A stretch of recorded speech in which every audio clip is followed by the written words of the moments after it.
Is a tablet or delicious gummy. Hair Volume is available online at Amazon and NewNordicUSA.com, or find Hair Volume in the hair care aisle at your local CVS. WGSX Lynn Haven, WVLQ Port St. John. Powered by Panama City Toyota, ESPN Northwest Florida. And now, the Gulf Coast's newest sports talk host. Hey, there's the new guy. Paul Wilson. That is not winning football. Paul is your pipeline to the heart of the action. The defense can only play this good for so long. Hot takes, big reactions, and your calls are incoming. This week, it's really going to be crucial. The Sports Blitz. They're playing championship football. The new Sports Blitz. You can say what you want. On 104.3 ESPN Northwest Florida.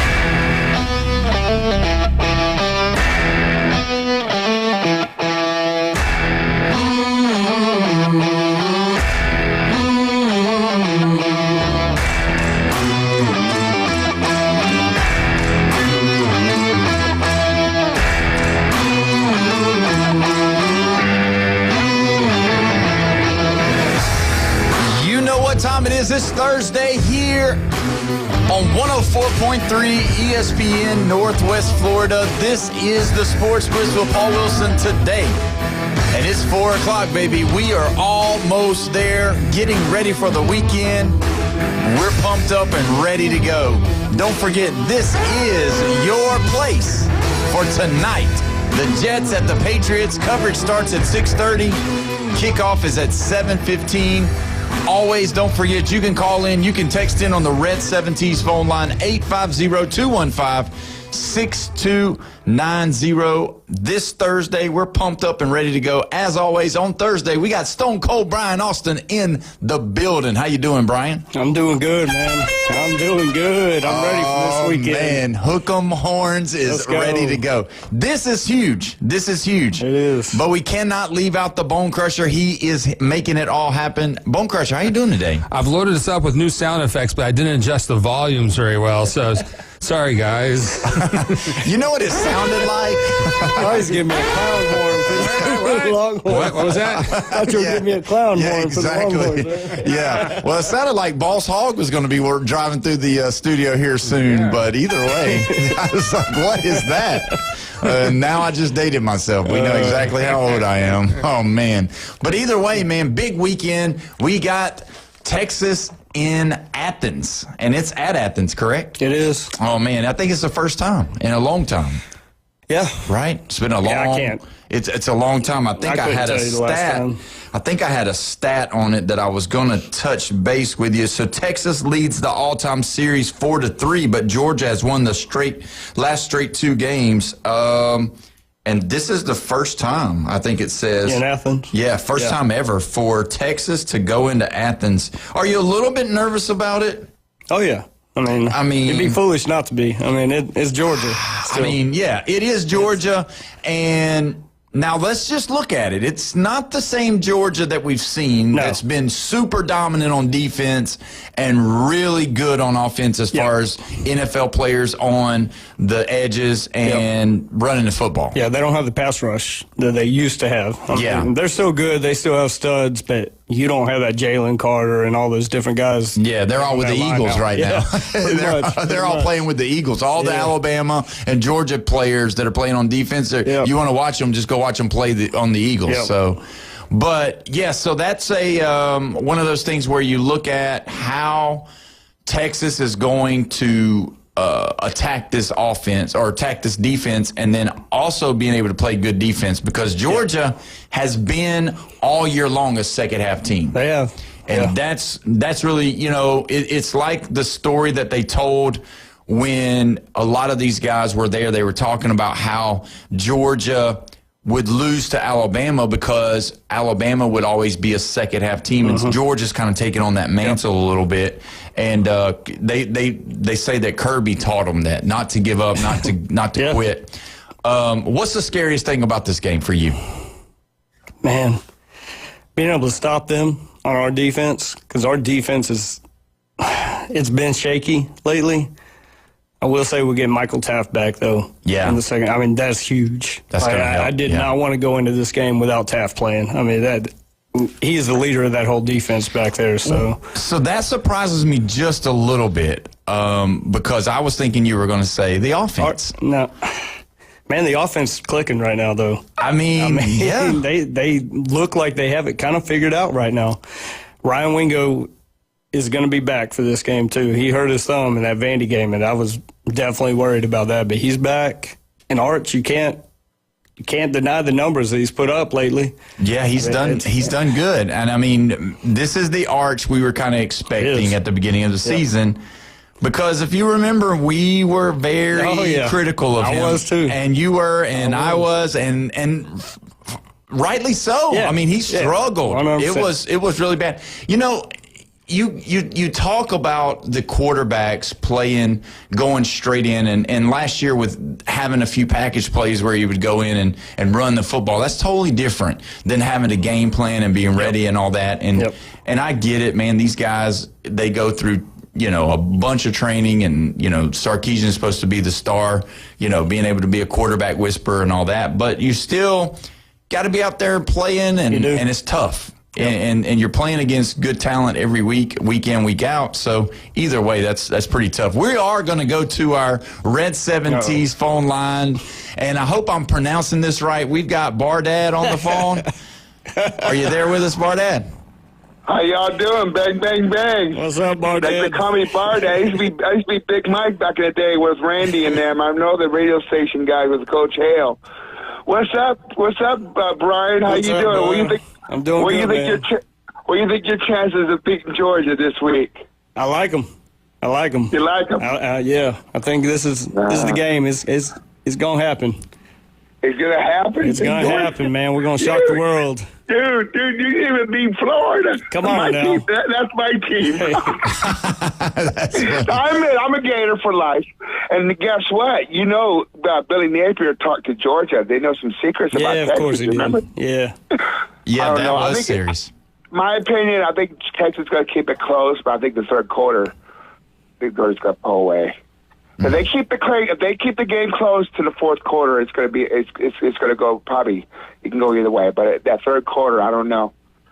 Who knows? And you're in dog country too. Don't forget. Hey, nah, man. Hey, I own the Texas bar though. That's not a dog bar over there, so I'm in good company over there. I know that short dogs. We had short dogs over there. Yeah, they can all stay on the beach side this weekend too. But you'll be playing in Athens, dude. I mean, y'all didn't do good at Gatorland. I know the Gators and Swamp food. The Swamp people were loud. Hey, look, the Gators almost beat Georgia, too, though. If it wasn't for, if it wasn't for that call from the referee saying that was a no catch when it was a catch, y'all had a chance to beat them, too. So, I know. I'm focused on basketball season now. We're going for a repeat. Oh, man. Hey, Bardad, let me ask you this. It's great to have you on here.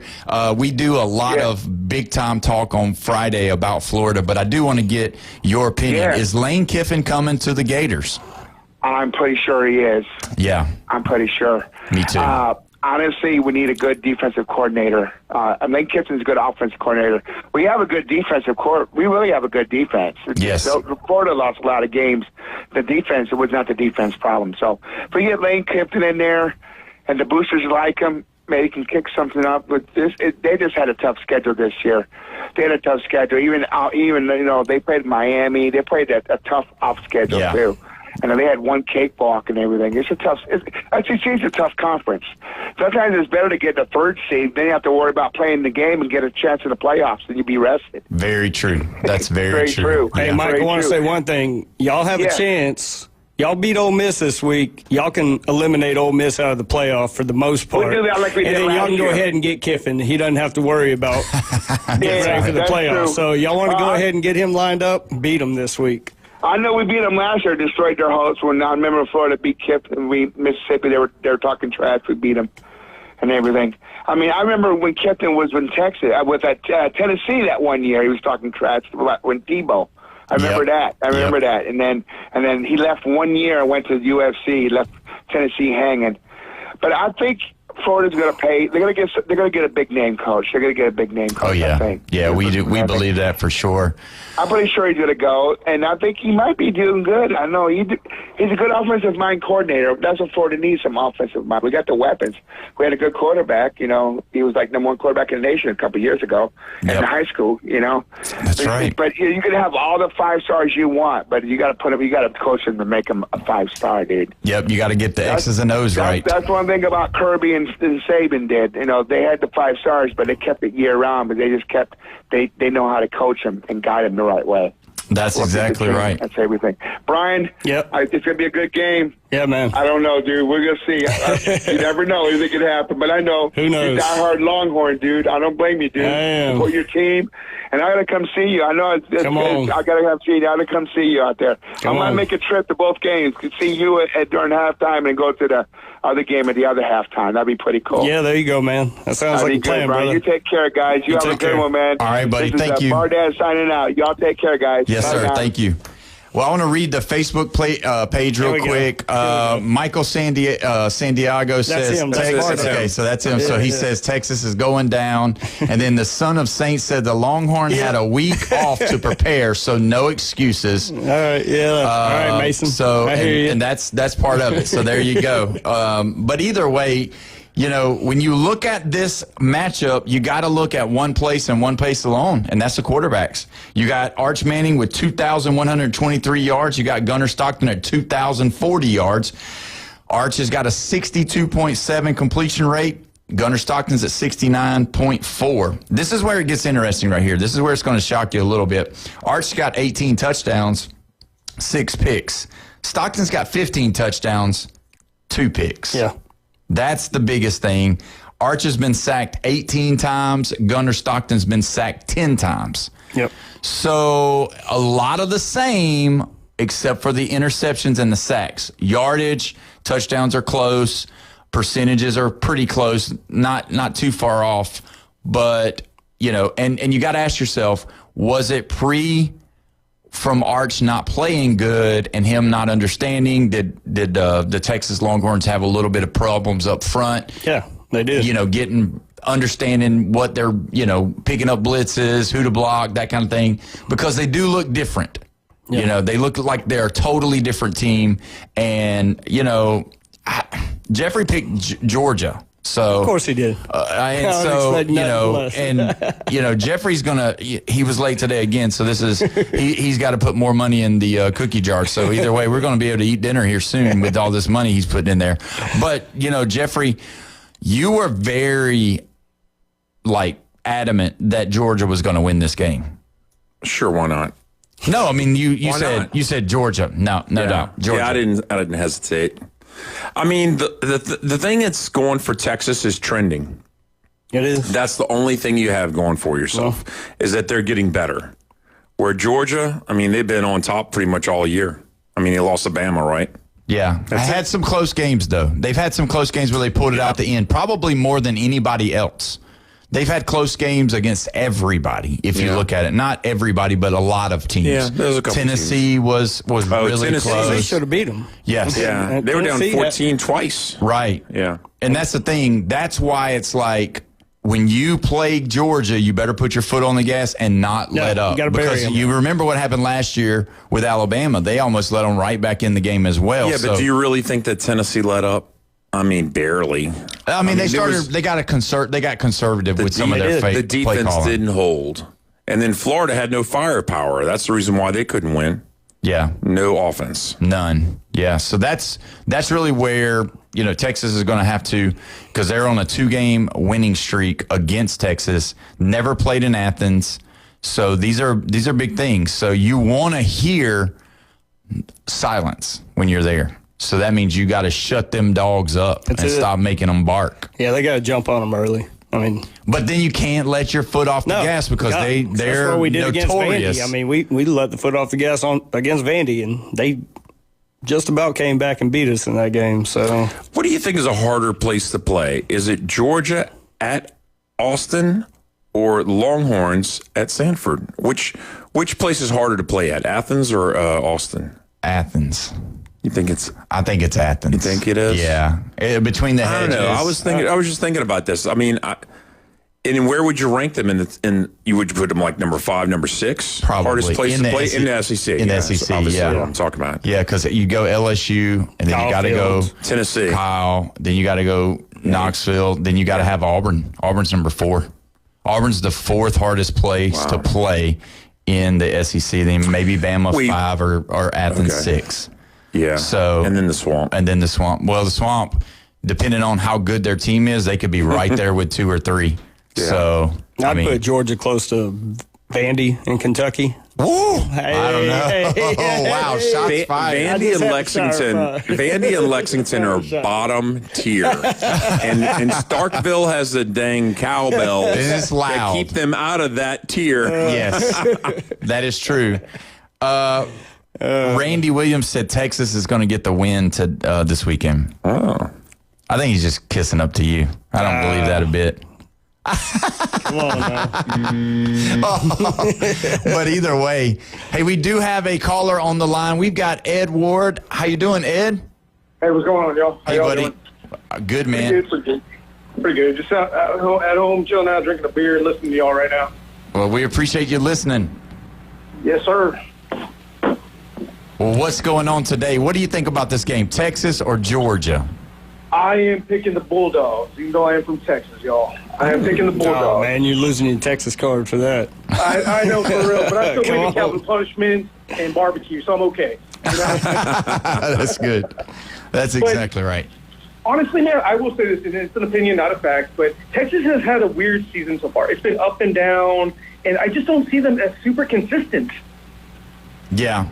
Yeah, and that's but you got to understand too, the other part of it is they started out really high. Everybody was expecting them to be, they were expecting Arch to be this, and then they lose to Ohio State, and it almost causes them to go in this lull, and then they go in and lose again, and then they're not really feeling it, and everybody's, questioning whether or not Arch is a real deal or not, and then he's finally found his mojo here as of late. And so now we're starting to see what Sarkisian has been talking about that's been happening in practice. Exactly. And, we can always talk about that one player or 2 players, but remember, it's a team effort as well. Yeah, no doubt, for sure. And, I mean, you gotta know that Texas has got the 5 stars everywhere. When you look at those teams, 100%. Texas has 5 stars at just about every position. You're going to be going good versus good this weekend. Absolutely. And I will say, I can't predict the future, but I'm going to say it's probably going to be a very entertaining back and forth game. And probably the fourth quarter is where to keep your eye on that game. All right. Well, that sounds like a good idea. We'll hold you to that. And when we talk to you again on Monday, we'll see whether or not that came true or not. Y'all take it easy. Later, y'all. All right, Edward. Thank you, buddy. Texas always has offensive line and defensive line. But the thing that makes them special sometimes when they take it up another notch is speed.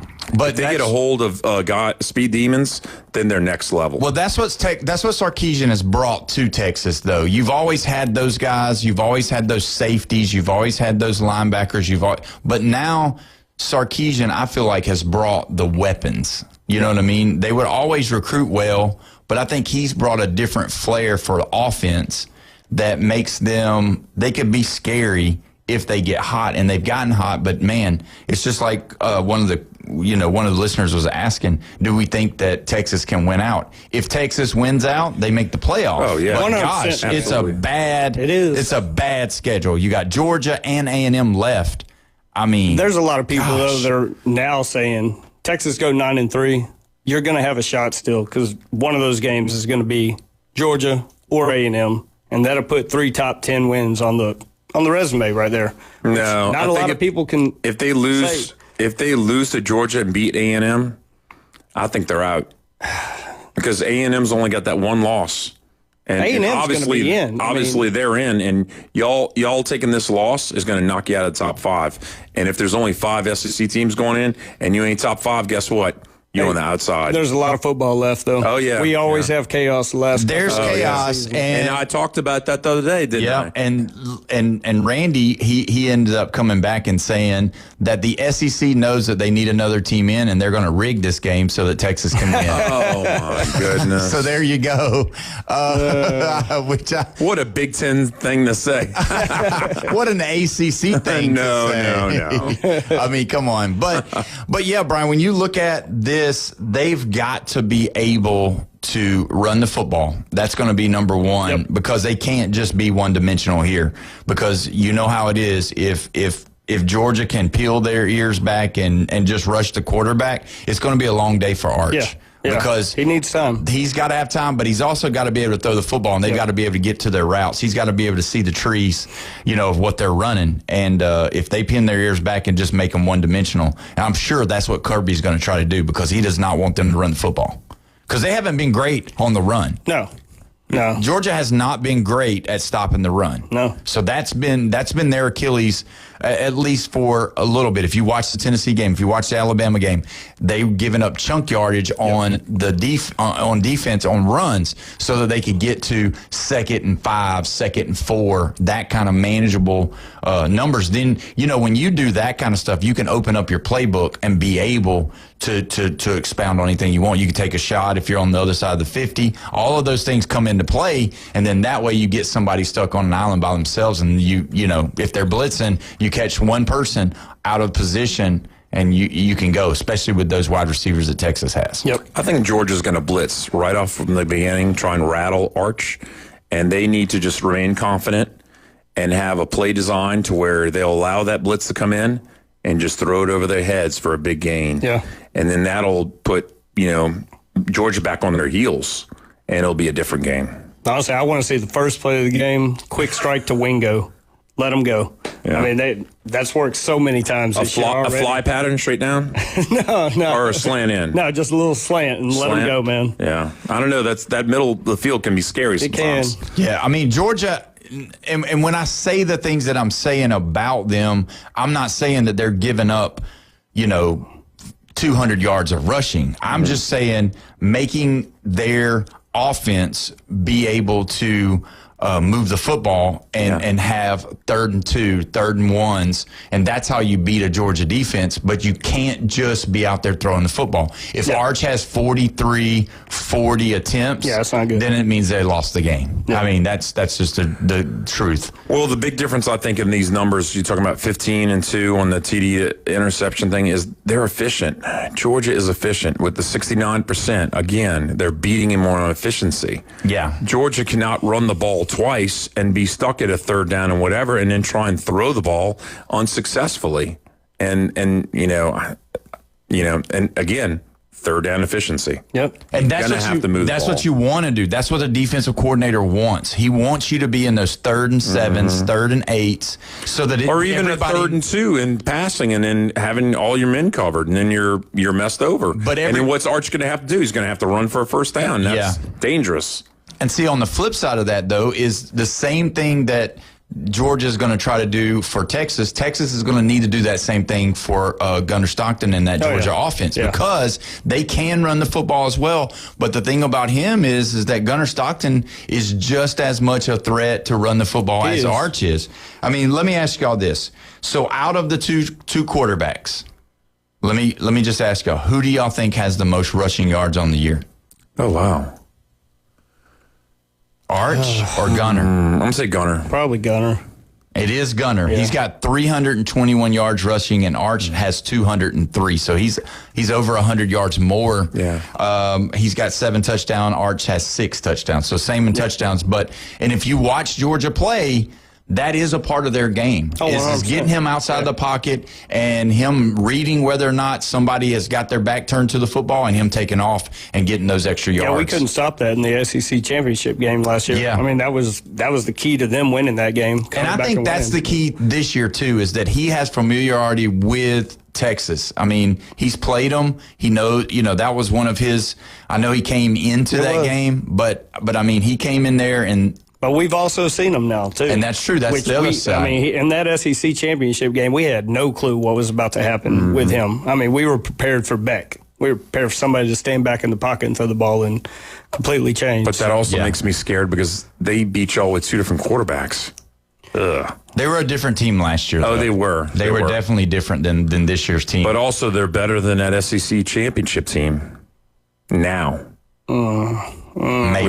Without the quarterback being solid like it was in the SEC championship. No, I get what you're saying. Yeah. He's definitely more confident. 20? They won. They only scored like 20 points. It was an ugly in the game. SEC Yeah, he's a defensive struggle. We can say that Gunnar Stockton, as much as we have kind of talked down on him, he is a legitimately good SEC quarterback. Now, is he going to go in the pros and wow you or get a first-round draft or second, third, fourth round, whatever? No, probably not. But is he a good football player, and can he win football games, and could you see him win a national title? Yep. Yeah, I could. Because that's what it takes. It takes somebody that's confident, that can run the football, that has a little bit of a reckless abandonment when he runs the football, and he goes for those extra yards. I mean, that guy's a tough cookie. That guy likes to run the football. He likes what they say, I like me some contact. He likes contact. Gunnar Stockton does, and he runs like that too. So he reminds me, he's the other version of Diego Pavia that nobody else talks about really. Nobody ever mentions Gunnar Stockton when you're talking about the Heisman, but him and Pavia are the same player just about. Maybe Gunnar throws a little bit better than he does. Probably. What's the sad part is it's all about who you get drafted by, because Gunnar Stockton goes to the Jets, they're still losers. And he goes to the Ravens, and he becomes a game manager like a Trent Dilfer, and he's a winner. It just depends. Just think about it. Yeah, I mean, but that's the deal. And, you know, and I agree with a lot of the talk going on Facebook Live right now. And if you look at it, Gunnar Stockton does a lot of good things for the Georgia offense, and Bobo trusts him because he's smart, he's efficient, he does the things right that needs to happen. And if you look at it across the spectrum, it's usually never the wow of your quarterback play in winning national titles. Who they usually are? Those guys that are managing the game, know how to get the ball to the athletes, and let them do their job. So, I mean, and play hard defense. I'm going to say there's two things I don't want to say hope, but if I were a Texas fan, I hope that Arch is. Number one, is confident, and number two, makes quick decisions, decisive decisions, not ever second guesses what you're about to do. Just go ahead and just do it, because you have to be quick. This is going to be a quick defense coming at you. Brian, what do you got going on this week? Man, football. I mean, big Lone Star Boil House. Not cooking no gator or bulldog. We're not cooking bulldogs. I don't know how to cook a bulldog. I'd probably get in trouble for that one. Yeah, I think that one's against the law. So the FCC is listening. So, we're having a giant watch party for the Oklahoma-Bama game leading up into Texas and Georgia also. That's the appetizer. See, Alabama's an appetizer. That's only because we're before them. I know. All Longhorn fans get $1 Bush, $1 Natty, $1 PBR throughout the whole game, and they get a free shot as they walk in. Oh, wow. So wow. That's for Longhorn fans. Just Longhorn fans. Georgia fans are getting charged 3 times. Switching sides. How do you justify being a Longhorn fan? You got to wear a shirt. You got to have the gear on. Got to have a merch shirt. Okay. You know what you need? You need a bumper sticker that has like the Longhorns on it and then Lone Star Boil House. And you know those people that all drive up in the golf carts? Yeah. Oh, slap it on them. There you go. Here's your free bumper sticker. Wear it proudly. But I will say this. We did go over and was able to eat and have a good time at the Lone Star Boil House. And I'm telling you what, you miss out if you don't go over there. I mean, from the boils to, my wife is not a big fan of seafood, so there's all kinds of appetizers, and I'll tell you this, he has these boiled eggs that are so good. They're y'all didn't save any for me. I was like, hey, give me one of them boiled. Oh, gone. What happened? And who ate them? Yeah. Me. So anyway, great menu there. Specials all through the night, like he was talking about, drink specials as well. And the atmosphere is unbelievable. All the TVs got sports going on, live music on the stage at night, that kind of stuff. So go over there, check them out. What's the address, Brian? 320 West 5th. 320 West 5th. It's awesome. You don't want to miss it. And go check them out. They also got specials on Sunday as well this week, right? Yep. Yeah, $12 buckets for every game. Saturday and Sunday we do game day menu, but we're getting ready for crawfish season to start. So yeah, crawfishes are coming. So we'll be talking about that for sure. And every day we got a football game. Like Old Dominion's playing tonight. Tomorrow night's Clemson, Louisville. Yeah. Every day there's a game. Bunch of stuff to do. Go visit those guys over there and tell them the Sports Blitz sent you. So either way, we appreciate you, Brian. All right, let me get my prediction in. Yeah, go ahead. I want to hear. Here we go. Texas wins a close one. Fourth quarter, kicks field goal at the end. Hook 'em horns. Gonna send them little puppy dogs home whining. Oh, man. That's awesome. Well, when we come back, we're going to discuss a lot more of this college football season. You're listening to the Sports Blitz with Paul Wilson at 104.3 ESPN Northwest Florida.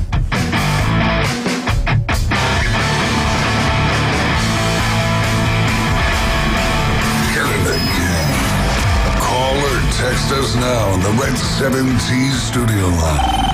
850-215-6290. Weather in the Panhandle never stops.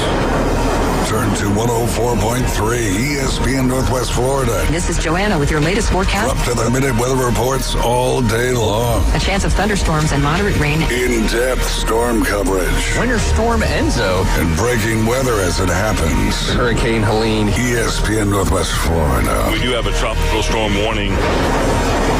Rely on it. This is Joanna with your latest forecast on ESPN Northwest Florida this Thursday.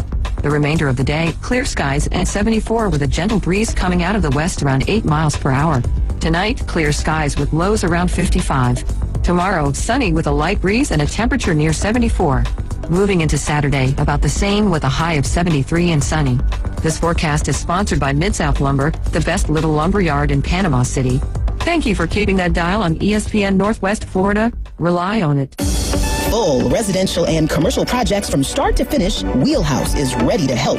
From the moment you have the thought to build to the moment you step through the front door of your finished project, Wheelhouse Consulting and Engineering will walk you through all of your aspirations. Engineering, site plans, live architectural design, construction, 3D rendering, permits, and more.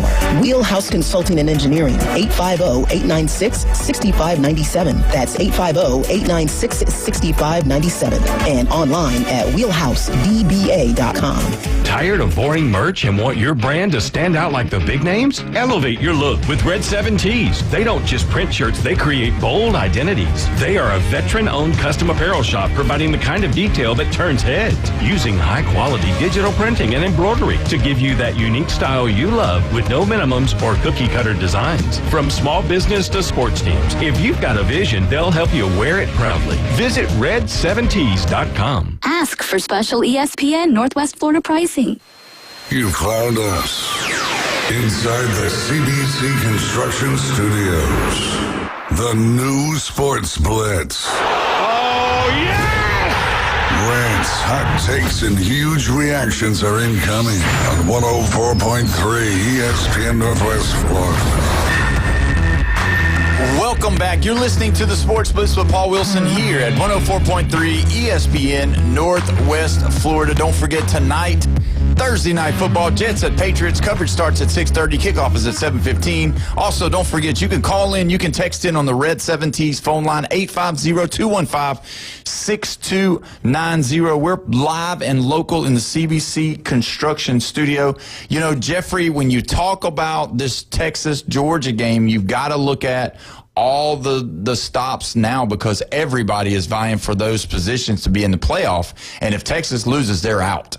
Yeah. 100%. And if Georgia wins, that's another top 10 win for them. They're just jockeying for positioning because if Alabama, as long as Alabama doesn't lose 2 games, Alabama will still be in the SEC championship because they have the tiebreaker over Georgia because they were head-to-head victors over Georgia. Yeah, and you know, we've been talking about this loser of the conference championships, but let's look at it last year.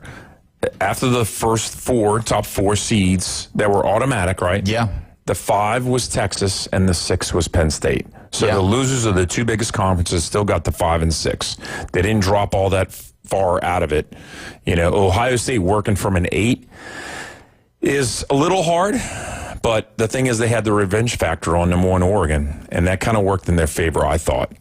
I thought so, too. I mean, a big deal with familiarity. It's hard to beat somebody twice in the season. All of that stuff it's played that way with Georgia and Alabama for years. And I'm not saying I'm disappointed on Tennessee.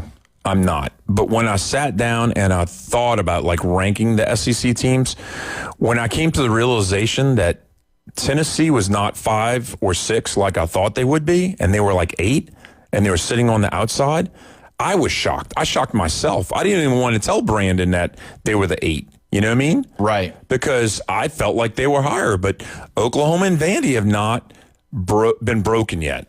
That's the biggest thing. Like, that's really where when you watch it, you're waiting on that to happen. And it's been taking so long. Yeah. You've got, if you look at it right now, as far as the SEC goes, you got A&M, Alabama, Georgia, Ole Miss, Vandy.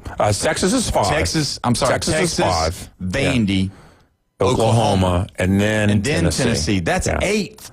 And I mean, and we're not saying that Tennessee's eliminated, because they're way far on the outside. Because if chaos reigns in the next 2 to 3 weeks, a lot of things could happen where you could see people losing if Texas, runs the table, or if they don't, or if A&M loses, and what are they going to do with it? They'll still make it. I mean, because even if they lose 2 games, I think Texas A&M's probably punched their ticket already. Alabama, with them dropping the first game to Florida State, if they were to lose 2, then they could possibly be a part of. I mean, if they lost to Oklahoma and then lost to Auburn, you losing these Alabama fans right now? They're tuning out. No, I'm just saying, like, all the things that could happen. And then you look at Ole Miss. I mean, what happens if they do take a loss this weekend at Florida? You know what I mean? Or, against Florida. So I don't really know. But that's where you really don't know. Like, until you see it because what team is going to show up? And then you also, the other factor, and we talk about this a lot on the show, that teams play they match up with teams differently.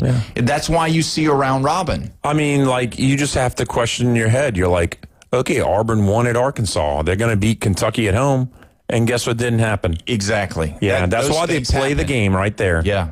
I mean, when you've got 5-star talent, 4-star talent against each other, you never know. I remember when Alabama was playing against Oklahoma before they got into the SEC, and CeeDee Lamb was playing wide receiver.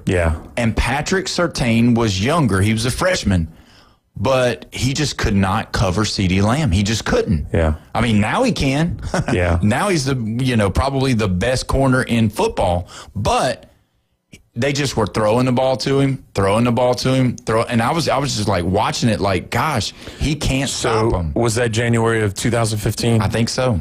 Yeah, that was in New Orleans. And guess who was in New Orleans in the French Quarter? This guy right here. Yeah. And when I saw all the Alabama fans falling out of the Superdome down 14 with like 6 or 7 minutes left, I was like, wait, why are they leaving? They're only down by 14. Because I really felt like Alabama was that type of team that could tie and put them into overtime. And I was just in shock that the Alabama fans gave up like that. Because, I mean, they weren't in the playoffs that year. Because that was a 14 playoff year. Yeah, it was. It was a second year of that. We've got Sean on the phone. We're going to go to the Red 7T's phone line. Sean, how you doing today, man?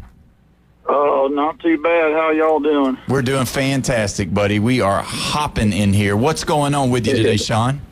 Well, the first thing real quick. I know I just picked back on. I've been in and out of your show since, you came on at 4, so I picked up here and there. But you were talking about the, football on Thursday night. You were mentioning, I guess, the NFL Thursday night. Don't forget, Mosley's, I believe, if I am not wrong, is playing their playoff game against Tallahassee Lincoln tonight. I could be wrong on that. No, you're right. You're exactly right. And we've got we're going to have a little small segment about that here shortly. So it's going to be pretty awesome. Sometimes y'all have Coach Whidden on during the week, and I've heard some of those. Was he on this week? No, we haven't had him on, but we do have a little bit of a surprise tonight for the viewers, so it's going to be pretty cool. I talked to Coach Whidden earlier during this week, and we got a little surprise coming tonight. Okay, well, what time is that game? I mean, is it 7 or 7:30? Yes, sir. It's at 7. It's at 7 o'clock tonight. Yes, sir. Okay, I got you. But yeah, that what I was calling about earlier. I heard one of the calls earlier in your show talking about almost to me it looked like he sounds like it's almost a given that Lane Kiffin wants to and is going to go to Florida.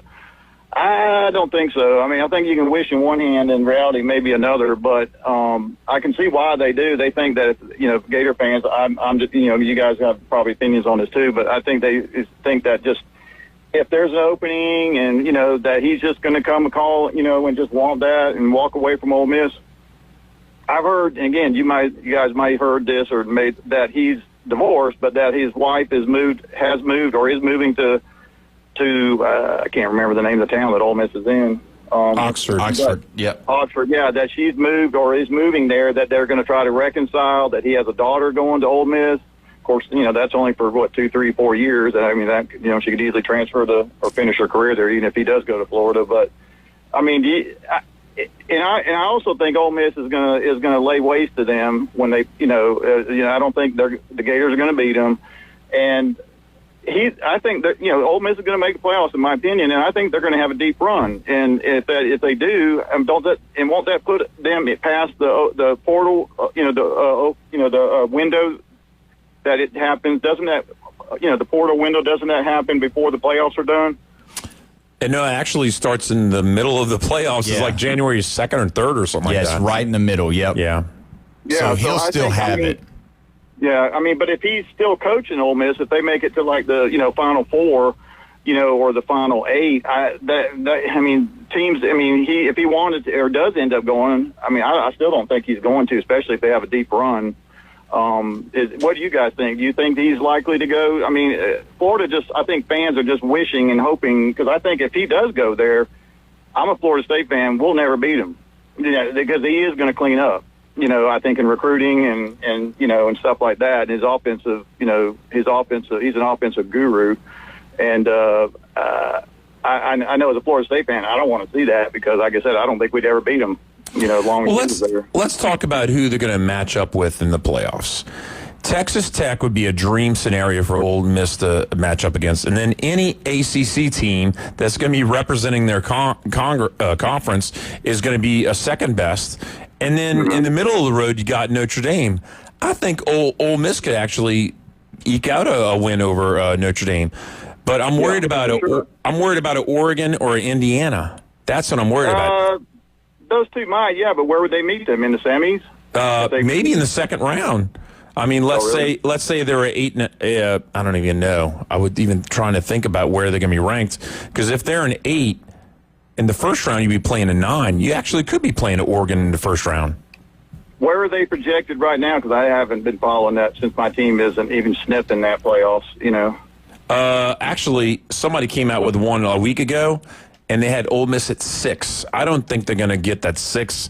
I think it's more like a 7 is more probable. The problem that they're going to run into is that they're either going to have to play an Alabama, an Ohio State, A&M, or an Indiana, or Georgia in that second round. Mm-hmm. That's where it's going to get. That's where it's going to get really, up in the air, because if you look at it, they might get an easier draw on their first game, and they'll match up well with whoever that is. But the way it looks right now, you're looking at playing one of the 4 or possibly 5 best teams in the country, ranked 1, 2, 3, 4, and 5.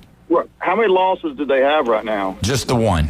Oh, 1. Well, then what's the remaining games? Can't they reasonably run out? Well, yeah, Ole Miss is going to win out because they have I don't even know who they play this week, but then they play Mississippi State. So it's not really a hard schedule. Well, they play Florida, then they play Mississippi State. Yeah, they play Florida, who already fired their coach. And that's a given. The guy caller was acting like there was a chance, that he was thinking Florida was going to give him a game and beat him. No, there ain't no way. Like I said, we'll be playing them at the end of the year for the crap. For the loser takes all. I mean, the winner is the loser, and neither one of us are going to make a bowl game, in my opinion. And right. Let's say that they get the 7 seed. They could be playing Georgia, who could be the 2 seed in the second round. If they get the 6 seed, they could be looking at maybe at Indiana, in the second round. Yeah, I mean, it's possible. I mean, that I still think they possibly could beat any of those teams you mentioned, which, if they stay healthy, their key guys stay healthy and they, finish on a good run and, again, remain healthy in their, key positions for the remainder of their games. Are they going to be are they projected to be playing in the SEC championship? No, they're not. No? Okay. Well, then that actually can be a good thing. You don't get, risk getting guys injured and stuff like that. A lot of things have to happen for them to get in. It would be Texas would have to lose one of the last games, but Georgia needs to lose. Alabama needs to lose. Yeah. It looks like A&M is probably going to go. Yeah, they're going to go. They're going to be the team, but they need Alabama, Georgia, and Texas to all lose one of their last 2 games of the season. Oh, I got you. Yeah, probably not going to happen there. Probably not 1 or 2 of them might, but I don't think all 3 of them will. But yeah. All right. Well, that's just, like I said, I'm just saying, I mean, the Florida fans just think, in my opinion, that's just me, but they think that it's just a given that he's, from what I hear here and there, that he's just going to want to, up and go to Gainesville if they, of course they want him. I mean, there's probably, 50 schools that would love to have him. Oh, yeah, for sure. School, my school, but we don't got enough money to get rid of the coach we got. So we're going to be stuck with him till 2031. Oh, gosh. And, holy crap. So, anyways. Yeah. No, I'm with you. I just hope he doesn't end up in Gainesville because, like I said, because he will get it rolling there. I guarantee you. I think so, too. You're right, Sean. Well, anyways, all right, guys, I've taken enough of y'all's time. Thanks for the little opportunity you gave me there, and y'all have a good rest of your show. Yes, sir. Thank you, man. We appreciate you listening. Yes, sir. But when we come back, we're going to discuss more about this college football playoff. You're listening to the Sports Blitz with Paul Wilson at 104.3 ESPN, Northwest Florida. Reach out and smack someone. Call or text now. 850-215-6290. The Red 17 Studio Line. Your home for college football. ESPN Northwest Florida. This Saturday, it's a college football triple header. 75 yards. Wow. First, South Carolina and Texas A&M. Coverage starts at 10:30. Then North Carolina State at your Miami Hurricane. Kickoff at 2:30. Then it's Texas between the hedges at Georgia. Kickoff at 6:30 right here on your spot for college football on the Gulf Coast. 104.3 ESPN Northwest Florida. Hey Gator fans, bring your family and friends to Rocket Lanes, home of the Panhandle Gator Club. While you enjoy Gator football watch parties in the sports bar with fellow Gators, your family and friends can enjoy bowling, roller skating, and the many entertaining electronic games. All Gator fans are also welcome to attend the Panhandle Gator Club meetings, 6 p.m. every second Tuesday of the month at the same location. Follow Gator gatherings all year long at panhandlegatorclub.com. Go Gators! Are you looking for a place to take a leak? Do you have a truck, tractor, or other hydraulic equipment leaking or not performing as it should? At Reliable Hydraulic Solutions, we can get you back to work. Do you have a busted or leaking hose? We can typically replace them while you wait. Hydraulic cylinder or pump needing repair? In many cases, we can have it back to you the next day. Reliable Hydraulic Solutions, 6840 Highway 77 in Southport, just south of Tractor Supply. The best place in town to take a leak. Now, we're live and local inside the CBC Construction Studios. The sports world is a battlefield of opinions. And every day, Paul Wilson brings the heat, the fire, and the definitive take.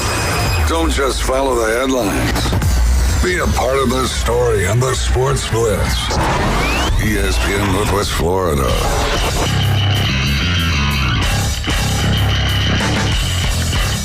Welcome back. You're listening to the Sports Blitz with Paul Wilson here at 104.3 ESPN Northwest Florida. Don't forget, you can call in. You can text in on the Red 17's phone line, 850-215-6290. We are live and local here in the CBC Construction Studio. You know, Jeff, when you look at all of the things that's going on, we cannot, and I repeat, we cannot talk about one thing and one thing that happened yesterday.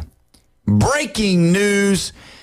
Anthony Joshua and Jake Paul are nearing a deal for the December heavyweight showdown streaming on Netflix. Just so you know, we've got that going on. That's coming very soon. So let me ask you this, Jeffrey. What do you think you would do stacking up against Jake Paul? Come on, tell me. What do you think? Oh, I'm slow. Okay. No, I mean, let's be honest. What's the guy, 31 years old? Yeah, he's 31. 32? Yeah, something like that. But I mean, one round. Just one round. Oh, one round? Yeah, just give me one round. What you going to do? Around, he'd be chasing me around the dang ring. What do you think you'd do against him, Bone Crutch? You think you'd trade blows with Jake Paul one-on-one? Yeah. No problem. He's a chump.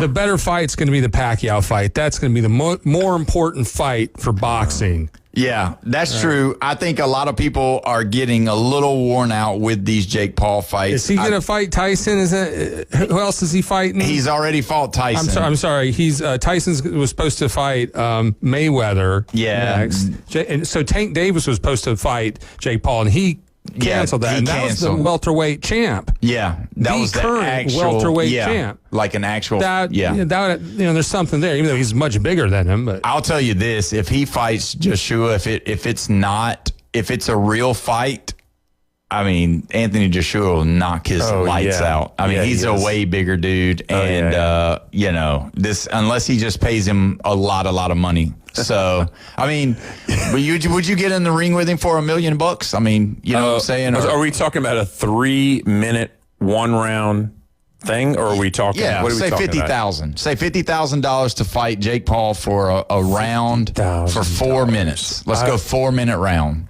That's a long time. 4-minute round. That's a long time. Yeah, $50,000 for 4 minutes. Yeah, I would for $50,000. I would go fight him for 4 minutes. Yeah.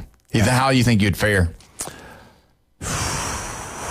I think I'd be playing a lot of defense. You know, I'd have to play some defense. No, I mean, because you want to avoid trying getting, you know, like. Yeah, I mean, you don't want to get hit. Extended or even a close up, you know, shot to the head. Yeah, that's good. He better try and go for my body because I'll be protecting my head a lot. Because, you know. Yeah. Well, I can tell you this. I've done the, I told you I did the virtual reality boxing. And, you on fight a gaming system. On a gaming system. You fight for 2 minutes. And that's, I was exhausted. Oh, wow. I mean, I was exhausted. Yeah. So. And what did your son say? Yeah, you got a second round, Dad? Yeah. Is that what he said? Round 2, Dad. Round 2. Nah, bro, I'm out. Yeah, really. Yeah, just throw the towel in. I'm done. But either way, yeah, that's coming up. Really quick, though, got some breaking news about College Football Playoff Committee. We do have the chairman. The chairman has stepped down from both. Yes, from Baylor as the athletic director and as far as from the playoff committee as well. They're not saying the exact reason. Well, and then there was there is reason. There is reason now that it just before the show. His name is Mac Rhodes, and allegedly confronted tight end Michael Trigg over the type of undershirt that he was wearing against Arizona State. Yeah. So Rhodes serves as a college football chair, and if he steps away from the committee, the CFP will need to find an interim. And right before the show came on, they have announced the new chair of the College Football Playoff Committee. Wow, that was quick.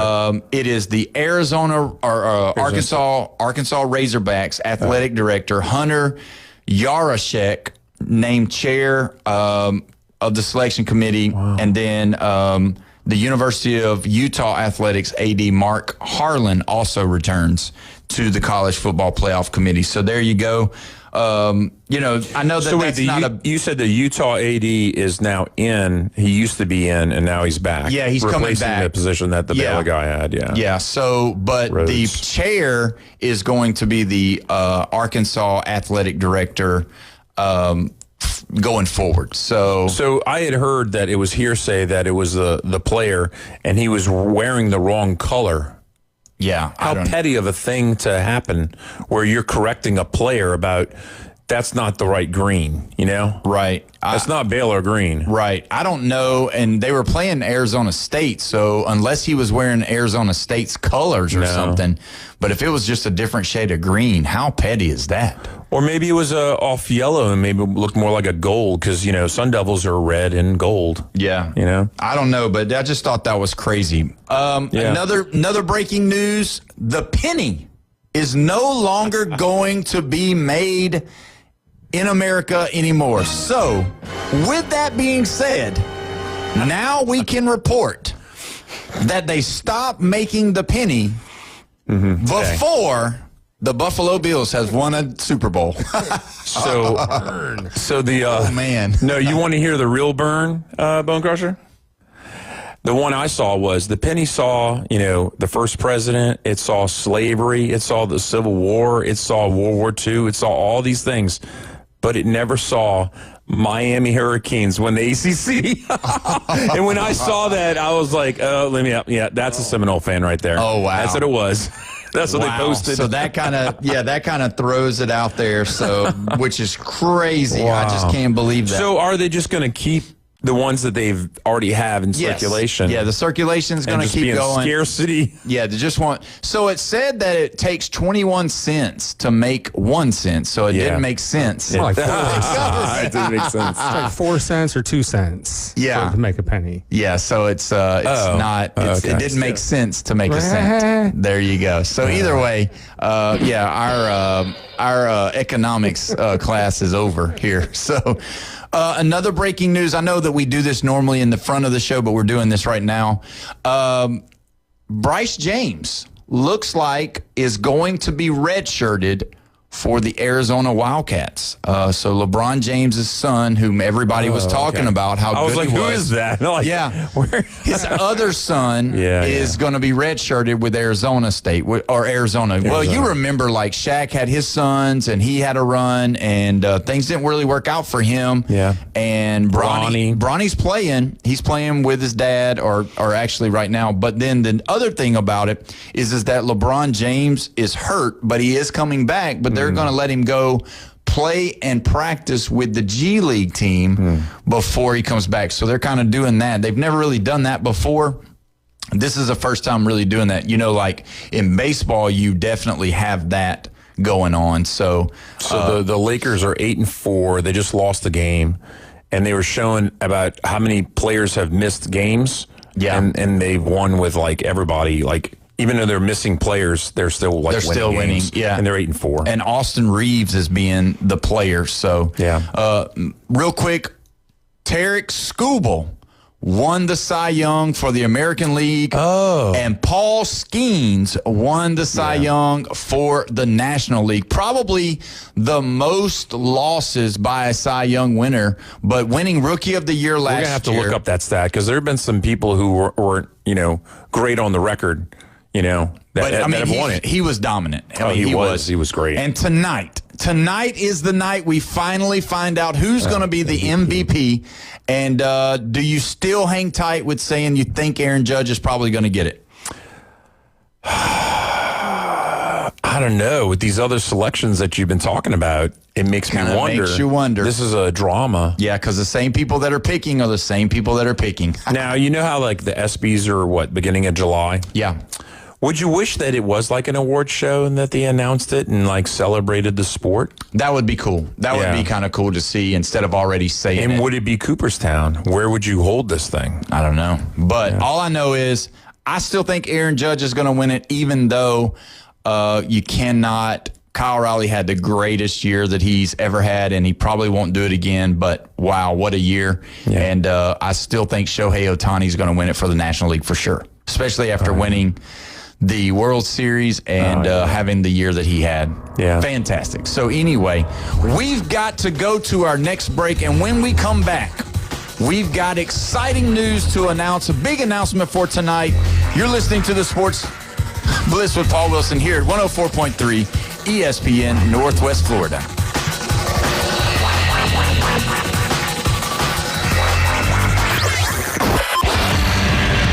Call or text in now on the Red 7T studio line. 850-215-6290.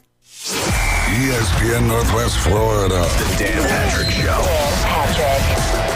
The Giants have a Jackson Dart issue. He's played in, 8 games? I think he's been in the concussion tent 4 different games. Now, I like how he plays, but I would love if he didn't take contact that he didn't need to take.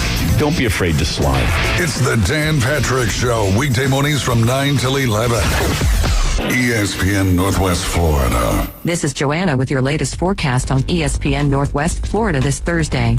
The remainder of the day, clear skies and 74 with a gentle breeze coming out of the west around 8 miles per hour. Tonight, clear skies with lows around 55. Tomorrow, sunny with a light breeze and a temperature near 74. Moving into Saturday, about the same with a high of 73 and sunny. This forecast is sponsored by Mid-South Lumber, the best little lumber yard in Panama City. Thank you for keeping that dial on ESPN Northwest Florida. Rely on it. Tired of boring merch and want your brand to stand out like the big names? Elevate your look with Red 7 Tees. They don't just print shirts, they create bold identities. They are a veteran-owned custom apparel shop providing the kind of detail that turns heads, using high-quality digital printing and embroidery to give you that unique style you love with no minimums or cookie-cutter designs. From small business to sports teams, if you've got a vision, they'll help you wear it proudly. Visit red7tees.com. Ask for special ESPN Northwest Florida pricing. WVLQ Port St. Joe, WGSX, powered by Panama City Toyota. ESPN Northwest Florida. Looking for the most romantic night out in Panama City? Ferrucci Ristorante is your destination for authentic Italian cuisine and unforgettable moments. The candlelight, the wine, the homemade pasta. It's like a little slice of Italy.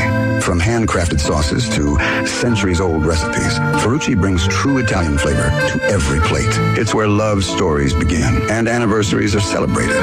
To reserve your table, call 850-913-9131. Ferrucci Ristorante, Panama City's most romantic escape. Broadcasting from the CBC Construction Studios. This is the Sports Blitz. We don't just talk sports. We start fires. 104.3 ESPN Northwest Florida.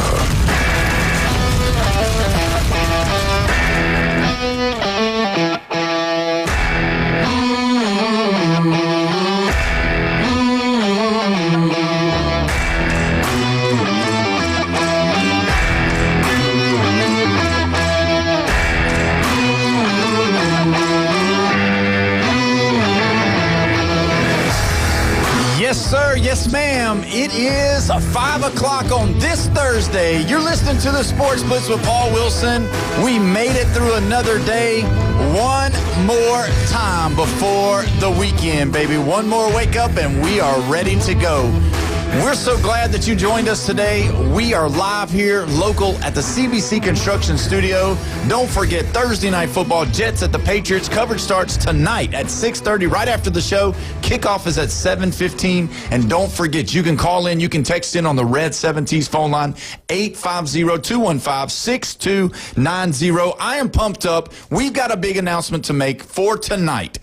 Man, as we've talked about it, tonight is the night for the Mosley Dolphin football team. They are playing at Tommy Oliver Stadium. Some of you might be listening right now, and you're headed there tonight. I want to tell you, we are going live tonight. ESPN Northwest Florida is going to be live right there. We're going to get right in the middle of the student section and blast it off.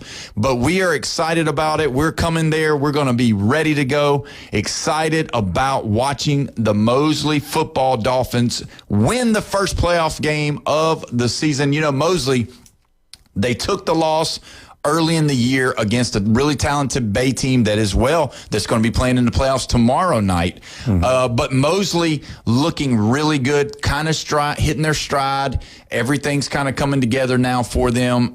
Looking to beat the team out of Tallahassee, playing a team called Lincoln, and who's played some really tough football games and some tough football teams. And so don't let the record fool you. I think they're like 6-4, something like that.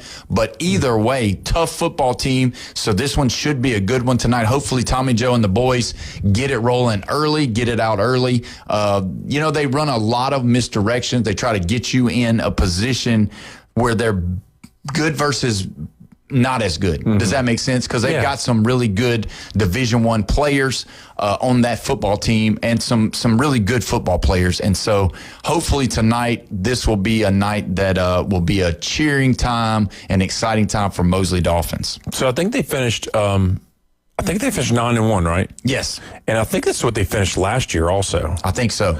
And, I mean, let's be honest. A lot of the talk in this town has been Mosley. Mm-hmm. And I'm not trying to steal the light away, but Bay? Yeah, they're good too. They're playing tomorrow at the same stadium. That's the reason why Mosley's playing tonight. Yeah. And we're trying to and we're trying to do this as a community. Mm-hmm. All the Bay fans go cheer for Mosley tonight, and all the Mosley fans show up for Bay tomorrow night. And obviously, we can't go to St. Augustine. I know some people are. Arnold left today to go to their playoff game, and we wish them the best. It's going to be a tough task for them. They play a really good football team in St. Augustine, and then you've got, which is very strange. This is very strange. You got Bozeman playing Pensacola Catholic. Mm-hmm. Bozeman won their district, but their first playoff game is away. On the road. Yeah. So really got when you lose games out of your division. Yeah, but still, it shouldn't be. Yeah. I mean, I get it. I understand where you're going with that. But you win district, your first game should be at home. I think it's a different beast here in Florida, especially the Panhandle. Oh, no, for sure. Because when you have 14 divisions, I'm like, what? Like, we didn't have that. We had 18 divisions when, I was in high school, but they've shuffled it all differently since then, but they still don't have 14 divisions in Louisiana. That's non-existent. Yeah. And even now, they do have 5 and 6, but that's kind of surprising to me. Yeah, in Alabama, it is definitely, especially like with having a place like Mobile where there's so many high schools in Mobile, you would have, a plethora of teams playing each other that were in the same division or the same A, as I would just say, 5A, 6A and all that. Yeah, my team, it wasn't that good to where they traveled very far. And, you're next to New Orleans, so there's all kind of teams that play. And occasionally, they would play one game out of their level because we were what was called 4A. And they were just creating 5A after I got out of high school. Yeah, so my school was a 6A when I was in school, but now they're a 7A. That is crazy. And why do they need another level? I don't get it. And our school was not a football school. We were a baseball school when I was there all the way through. And now my alma mater, which is Mary Montgomery High School, they are 9-1 on the season. They're a football school now. And they are playing Thompson in the first round of the playoffs. Is that a Mobile team? No, Thompson is where Tua Tagovailoa and Talia Tagovailoa went up there. So they are a powerhouse, Thompson High School. Yes. Tua went to college, high school in Hawaii. Well, what I'm saying is when Tua came to Alabama, his brother, who eventually ended up in Maryland. At Maryland, yeah. Okay, I got you. So, I understand. So that's what I was saying. But either way, they play Thompson. But you know what? If you're headed to the Mosley game, or maybe you're listening, why don't you give us a call, 850-215-6290, and cheer on or say something good about what Mosley's going to do tonight. Maybe give your prediction. And, that'll be kind of cool to have some people call in for that as well. So either way. What was the guy who does the tunnel? The kid on the sidelines? Cade Brown. Yes, sir. He is going to probably have the, what's that thing called? That Thor, the torch? No, hammer. The hammer. Yeah. Oh, okay. Yeah, he carries the hammer around and gets the fans going and pumping. Goodness. Oh, yeah. So it's awesome. I've witnessed him. I haven't seen him with the hammer though. Yeah. So we're going to look and hopefully I'll get to video the when we were there live tonight. Hopefully we'll get to video them. What was your first reaction to seeing Cade? Oh, that was just awesome. I looked over and said, what's up with this guy? He's just having a great time. Wow. He loves them Mosley Dolphins, and there's nothing wrong with that. I love it. I'm excited about seeing him tonight. I'm probably going to give him a high five if I get a chance. Yeah. So either way, but, we talk about all of the things that we've been talking about with the college football playoff. And to you, what do you think is the biggest game of this weekend when you look at it? Because that the playoff implications, it could go either way with Texas. Texas, they're in a no-win. I mean, this is it. They've got to win or their season is over. Yeah. No matter what kind of happens. Because if they lose, there's too many people right there on the cusp that can pass them. Vanderbilt being one, Oklahoma being one. I mean, everybody that is playing this weekend really can write their own deal. I mean, A&M is probably the only surefire team. I mean, obviously they're playing South Carolina, but, I mean, if they lose to South Carolina, then they got more problems anyway. But you got to think that the Texas-Georgia game for both teams, Georgia could still make it, but Texas, if they lose, that is it for them. So what kind of heartbreak would that be if Texas does beat Georgia and then they turn around and lose to their bitter rival A&M? It's kind of like they get all their hopes up and then boom, they're right back down. Yeah. That's kind of heartbreaking to watch. If they beat Georgia, though, that could push them all the way up. To where like a number 11 or 12 right up in there. We don't know what's going to happen because who knows? There might not even be a group of 5 that's ranked. They're 10 right now, though. Yeah, but if you take a loss, you will drop. No. Listen, what I'm saying. Okay, if go they ahead. beat Georgia this weekend, yes, they'll be higher. They'll go up to about a 6. No. They won't go that high. Ole Miss is 6 right now or 7, and Texas Tech also has 1 loss. Ole Miss has 1 loss, so they would not go that high with a Georgia win. I think 7 is probably 8 to 7. I don't think they're just going to move 1 spot after beating the number 5 team in the country. No, they might move 2 to 8. That's the highest they can go, in my opinion. Unless there's an upset. Yeah, like a Notre Dame losing a Pitt. Yeah, unless there's a loss. Right. But then if they were to lose to A&M, it would depend on how high or how far they would drop. Yeah, so you drop from an 8 to 11 or a 12, and you're in trouble because of the ACC guys sitting out and going to go take that automatic bid from you. And then you're the first team out like Bama was last year, and that's a possibility. And then there's old 10-2 Miami sitting there in the back going, would someone else lose? Because we got to slip in. Yeah. Well, they play North Carolina State this weekend at home. Yeah. They got to do their own thing and not play like Miami has played in November. That's true, because we remember how bad Mario Cristobal has been in November. Yeah. So, I mean, that when you look at it, that's that's been a really, really, really bad deal. Yeah. I don't know when's the last time the Seminoles and the Gators were already eliminated with 3 games left, and we're talking about Hurricanes slipping in maybe. I mean, shoot, it's been years, maybe 20-something years, maybe 22. Yeah, I think you're right. It's been a long time. So when you look at the state of the SEC this year, I think when you look at SEC play, it has kind of moved into another realm of where they're outscoring people now. And when I said all that to say, who do you think is leading the SEC in scoring this year?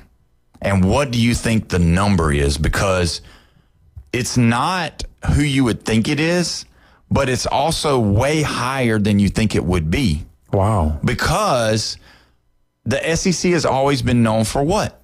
Defense. Yeah. They put defensive players in the league. Now, we do put a lot of offensive players in the league too, but I'm just saying it's normally it's normally that way. But this year, just to me, is something totally different. So if you had a guess, if you want to give me a guess right now, who do you think is leading the league in scoring as far as their average score per game? This is just in the conference? SEC. Yeah, just the SEC.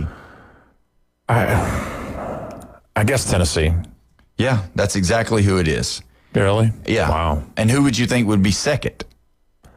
I want to say A&M, but I'm going to say it's got to be A&M. It's not. It's not? No, A&M's third. Third. Oh, wow. Okay. But you got, I'm not far off. But you got Vanderbilt second. Wow. Yeah. So give me. Wow. So when you think about that, so we can't really say the things that we used to say that have been normal. Oh, yeah. And then to understand. And Alabama and Georgia not being in the top 4? Alabama and Georgia are not in the top 4. See?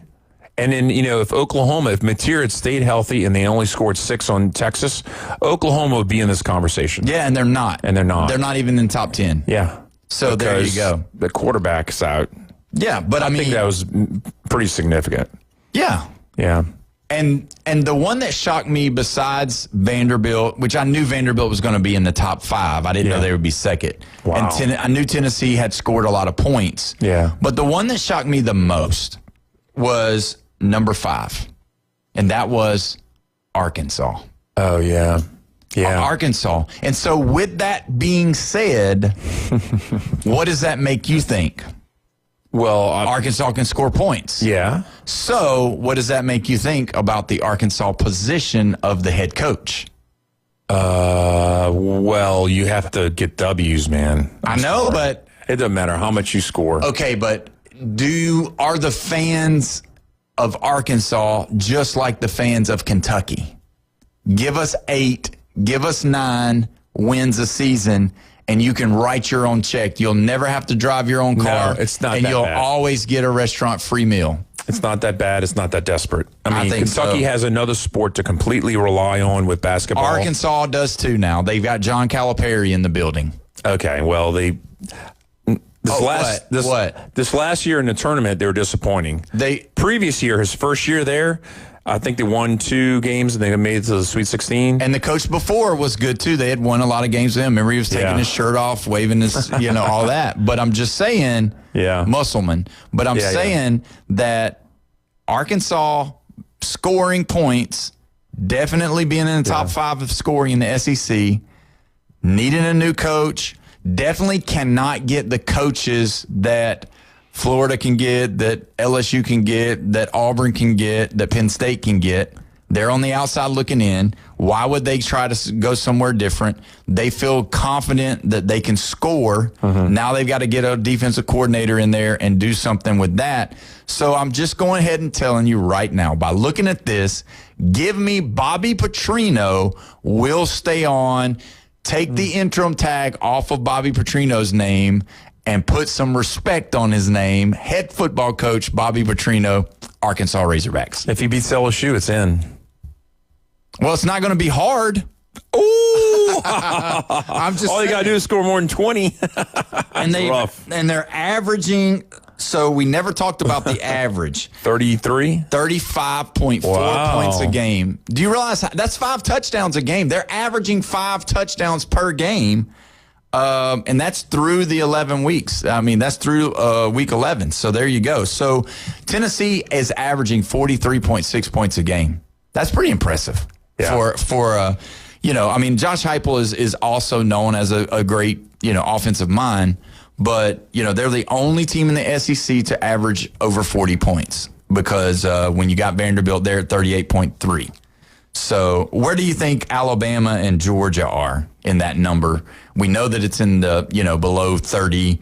We know it's below 35.4, which is where Arkansas is. Yeah. So do you think Alabama, where do you see Alabama? In only SEC games, correct?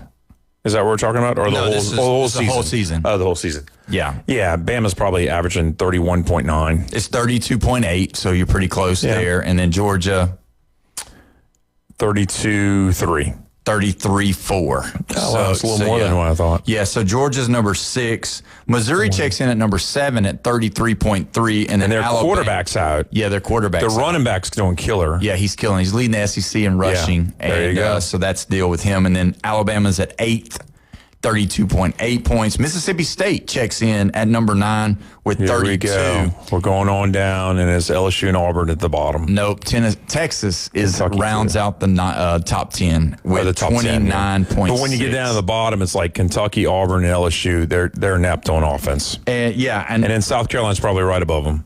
For sure. Yeah. But when you look at all of that, you've got to know that it's one of those things where football to me has changed so much that I still believe in the old saying that, defense wins championships. Yeah. And it does. Don't get me wrong. I mean, if you look at the NFL, it's been a high scoring deal, but last year's championship was because of how great of defense the Eagles were in that championship game. Yeah. And so, I mean, But this year it's a totally different thing, and the offenses are scoring more. And do you like that? Do you like that the offenses are scoring more points than we are having these lower scoring games? Yeah, because I mean, what was it? It was somebody from, I think it was the Lone Star Boyle House. They had a post about LSU Alabama game, and they were saying about, oh, it's such a horrible game. I can't even watch this LSU offense, and it's like, yeah, but they're playing defense like crazy. Yeah. And the problem is I'm already invested because I'm an LSU fan. Yeah, so I was not thinking it was a miserable game. And every time we got a chance to maybe slip back into the game because Alabama wouldn't put us to rest because they should have just knocked us out. That's what they should have done because I know they're capable of doing it. Yeah. They were taking the safe way and just saying, let's just get the W and not knock them out. Because this game was an 11-point win, and guess what? It easily could have been about a 25, 27-point win. Let's be honest. It could have been. I think it could have been. But you know what? They held back. Yeah, I agree with you on that. Yeah. But, I mean, looking at all of it going forward, though, I think you'll start seeing the defenses start stepping up after about especially when the playoffs start, you're going to start seeing more and more, you're going to have these lower scoring games. I don't think they're going to be a bunch of blowouts. So does that scare you that I was very surprised? Not surprised. I was very entertained by Alabama's defense, and I thought that the offense wasn't really spectacular. Yeah, I mean, because this is crunch time, man. Yeah. I mean, after this game this week, y'all got Eastern Illinois. And then you got Auburn. Yeah. At Jordan Hare. At Jordan. Jordan. Sorry, Jordan. Suge Jordan is his name. So that's just so you know. But we can't do any of this. We can't talk about all of this without mentioning our great sponsors, AutoNation Ford in Panama City. They are the place to go. They've got a 0% finances for 60 months on F-150s. You need to go over there and see them. They've got all makes, models, colors, all of that stuff. It's all awesome. Like the new matte colors. I mean, those matte colors. They're beautiful vehicles. Yeah. So either way, go see those guys over there. 730 West 15th Street, right past the railroad tracks, right over there. Go tell them that Paul sent you. And then we cannot go any further without talking about the job, the way that Recommended Collision Center. They are just excellent with all makes and models as well. It's cold. It's season of having broken door handles. It's your windows, door motors, mirrors, all of those things. Early in the morning, cracked, dings, dents, all of those things. The cold weather will make your vehicle rust. Go over there, let them look at it, give you an estimate. It's free estimates, and they'll take care of you. Local means what? When you hear local, what do you think that means? Well, it's supporting your economy that's around you, and it makes people around you have money instead of sending it off to, I don't know, Minneapolis, Minnesota, or Salt Lake City, Utah. These people that own companies here or franchisees and everything, I'm not really interested in giving them money. I want to keep my money local. And I do it in every facet that I do. When I get my car fixed. Right. When I go out to eat at a restaurant. Yeah. I try and not do the chains. Now, sometimes, you like a meal over at the chains and all that. But let's keep our money local. But then when you look at local, too, you might see him at a restaurant. You might see him. And he might patronize my establishment that I work at. And the thing is that he knows that he lives in the same place that he's doing the work in, so it would behoove him to do good work. And so that's why they do that. That too. Yes, so there you go. So go see those guys on Jinx Avenue, Recommended Collisions. With a W. Yes. Recommended.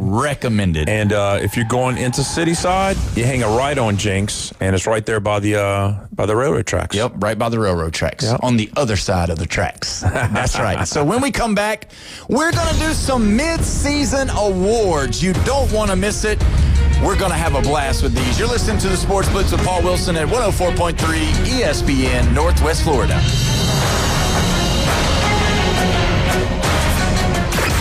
Call in now. This is Touchstone Service. The Red 70 studio line is open. Demonstrate how to make a call with your dial telephone.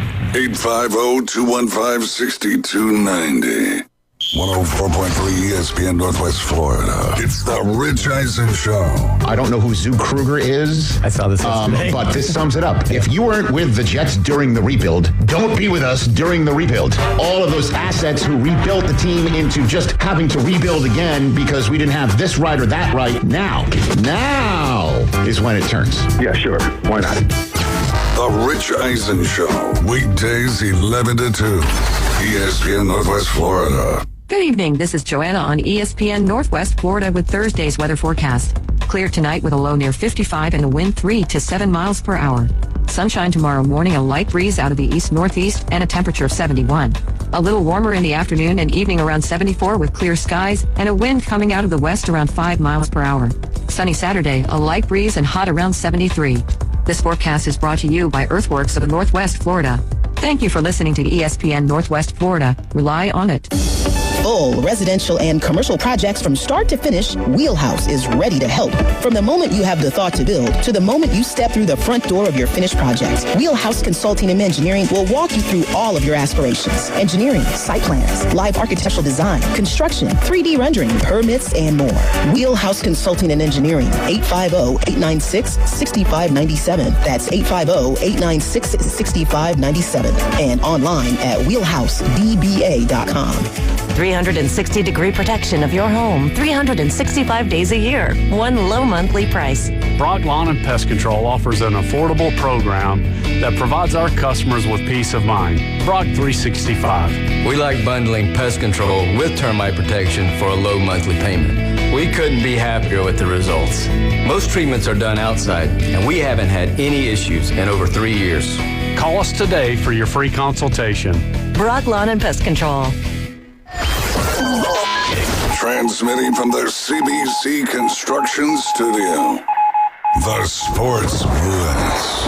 Welcome home, baby. 104.3 ESPN Northwest Florida. Welcome back. You're listening to the Sports Blitz here with Paul Wilson at 104.3 ESPN Northwest Florida. Your home for college football on a Saturday. We got South Carolina at Texas A&M at 11:30, North Carolina State at Miami at 2:30, and then the nightcap is Texas at Georgia, 6:30. We're live and local here in the CBC Construction Studio. We're pumped up tonight. We've got, don't forget, Mosley football going on tonight over at Tommy Oliver. You should go check those guys out, support them. Let's all pack the house. We're going over there. We're going to be pumped up over there, ready to go, going live after the show tonight, and hopefully we will see your face in the place. But either way, we've got some mid-season awards for college football. And Jeffrey, this year has been a doozy. It's been one of those years that I can't recall being this crazy. It has to be the craziest. And what to me has been the most craziest of it all? The coaches. The coaches have been the show.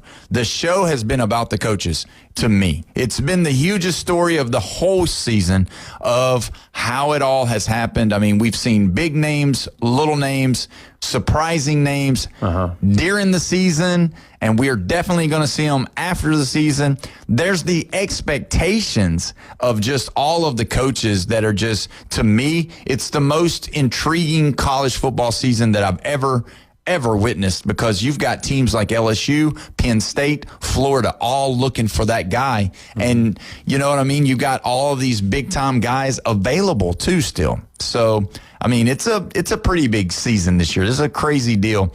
Do you ever remember a time where this many coaches have been, is it fired in a season, like big time programs?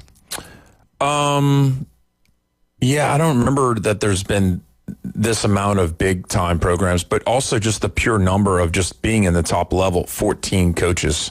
Yeah. 14 coaches. That's just crazy. Yeah. And then with the names of Florida, LSU, Penn State, Virginia Tech, UCLA, Tech. Yeah, Oregon State.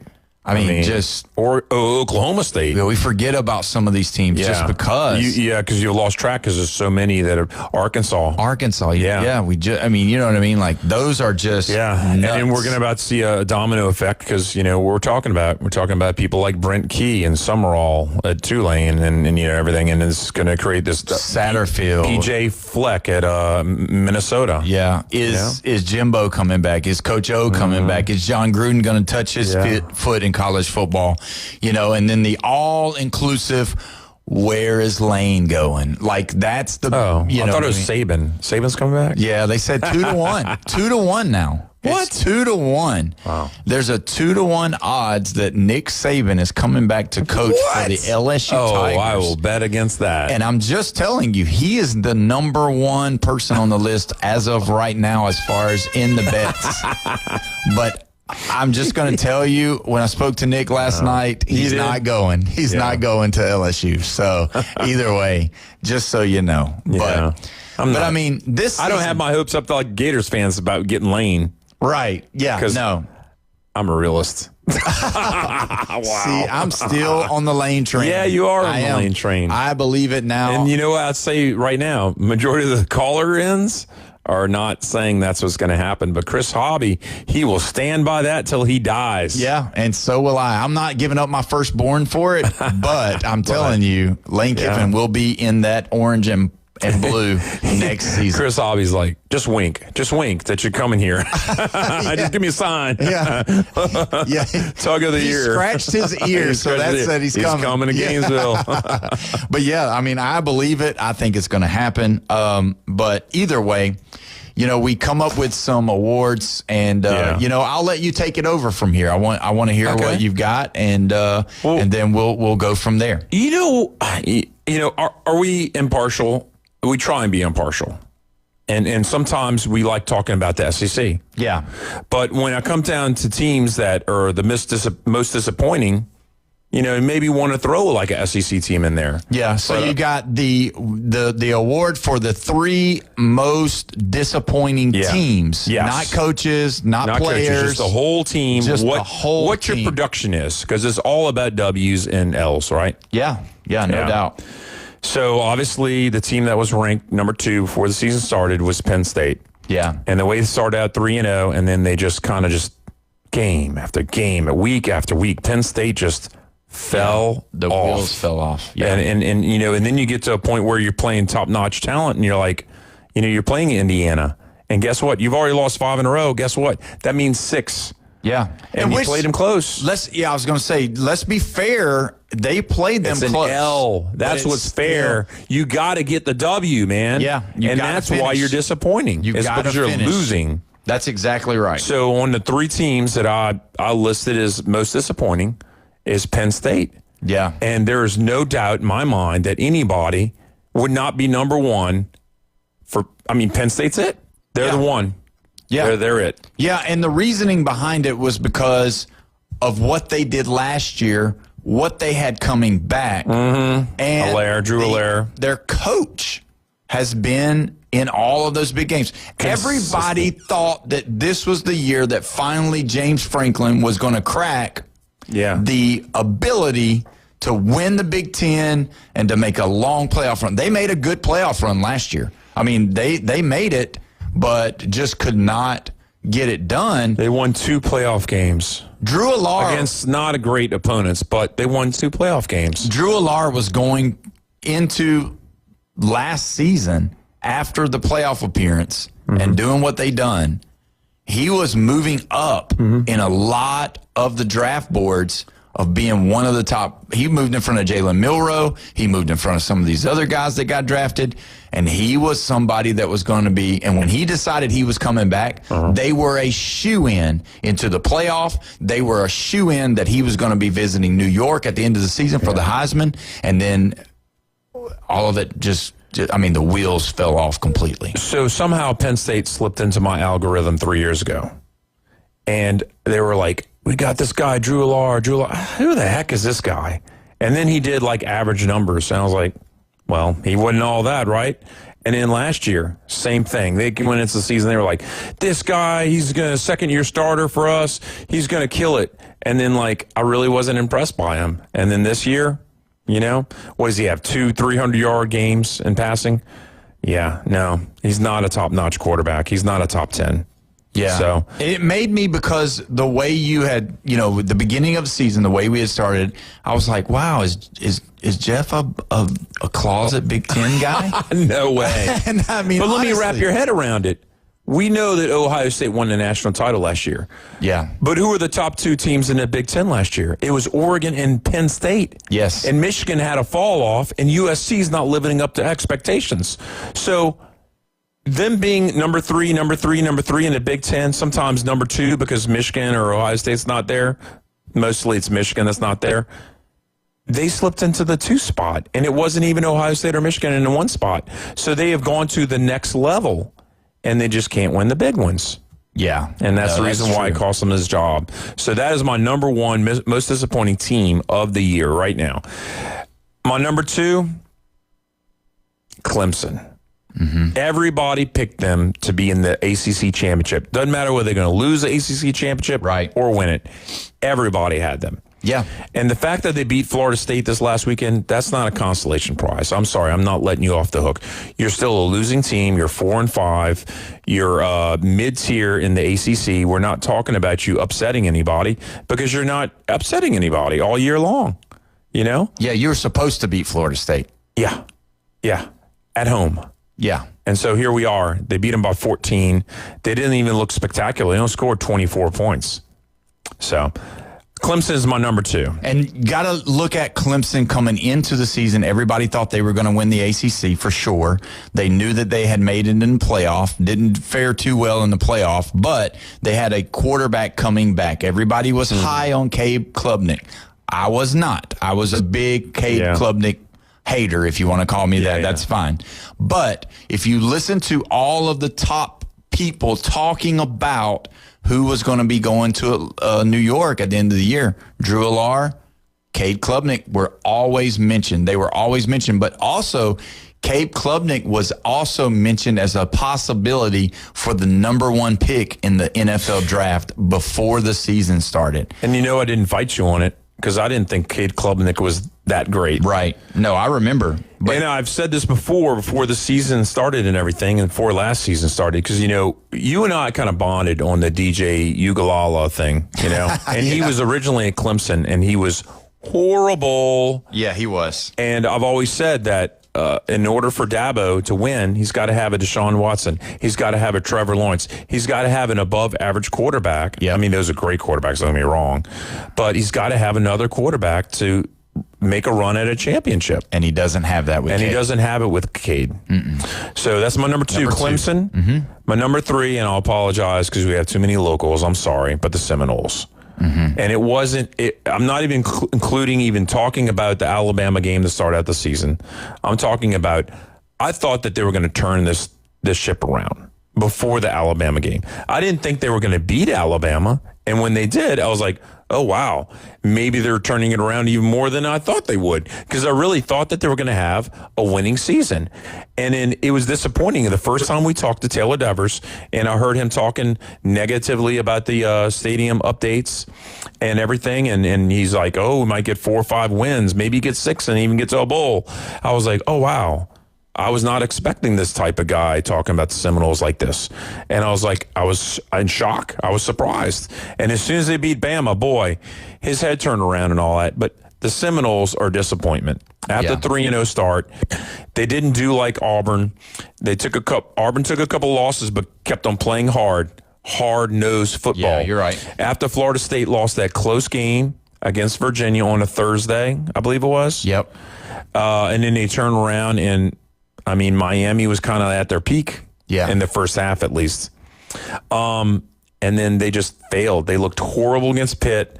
They were inept against Stanford, and now they've lost to Clemson, and now they're in a bad situation. And, I don't even know what to say about the Seminoles-Gators game at the end of the year, but it's almost must-watch TV because they're not doing good, either one. Yeah. Well, that's 3 of yours: Penn State, Clemson, and Florida State. My 3 are going to be a little bit different, but they're going to be different because of the high expectations for the season coming in. Yeah. And for me, number 1 on the list is Texas. Ooh. To me, Texas was the most disappointing because they had Arch Manning, all the hype around Arch, all the hype around how great Sarkisian was going to be, how great Arch was going to be. They finally got Ewers out of there, and after they had the game against Ohio State, and then the way they played after that really showed, and some of the things that Arch was doing in that Ohio State game that really looked really bad. So for me, Texas, because there was a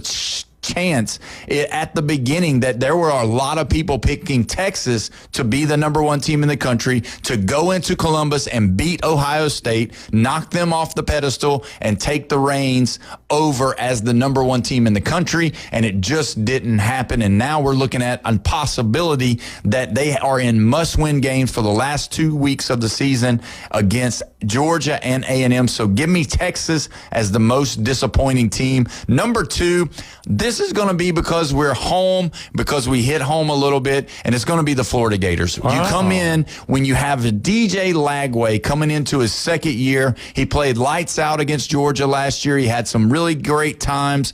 Everybody was talking about, okay, this is DJ's year. There's a good chance with him and some of the other guys, all of these guys really being top-notch, ready to go. Quarterbacks, there's a possibility of Heisman talk with DJ and all of the stuff. And then what happened to them? Now we're talking about losing to Kentucky. We're talking about the way the wheels have fallen off, Billy Napier being fired, and no direction on the program right now. Nobody knows. They're in a waiting pattern, hoping that Lane Kiffin comes. So that's where they are right there with him. Plus the momentum from last year. They beat Ole Miss, and then they beat LSU by 11. It wasn't one score game. No, and it wasn't just like games that you were supposed to win either. They wasn't supposed to win those games. Yeah. So the hype of those 2 teams, Texas, then you got Florida, and then my 3rd team, and yes, we are trying to stay out. I've never been huge on Penn State as it is, but my 3rd team that was disappointing was South Carolina. That's my number 4. South Carolina was so disappointing to me because everybody, for the most part, besides Arch Manning, was always mentioning Lenore Sellers. Yeah. Lenore Sellers is going to be so good. He's going to be possibly the number 1 draft pick in all of the NFL.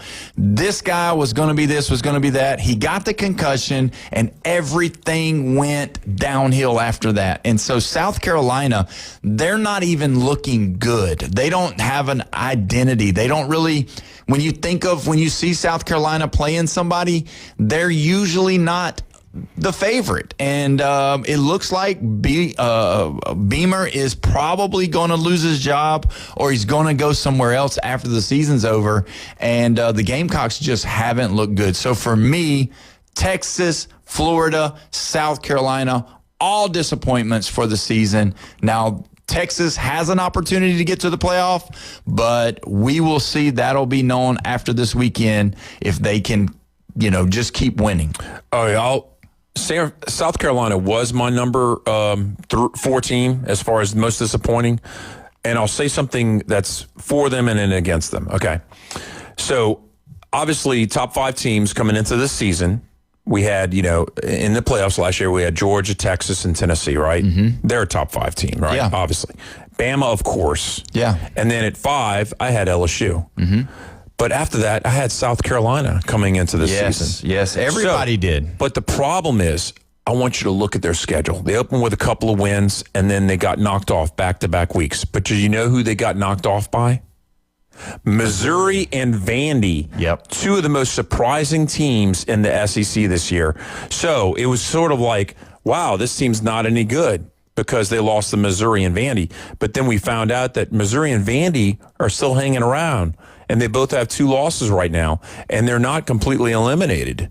And the thing is that when you talked about tough teams, South Carolina was mentioned. It wasn't Missouri. And when they lost to Missouri, that was the turning point of the season. Yeah. And Lenore Sellers went out with a concussion. It was like they gut punched them or they took their heart. It seemed like once he went out, all of the energy in the room went out of the building, and that was what took them away from it. So for me, those three teams are the most disappointing. We're going to take our next break, and when we come back, we're going to talk about the teams that overcame and did something better than we thought. You're listening to the Sports Blitz with Paul Wilson, 104.3 ESPN, Northwest Florida.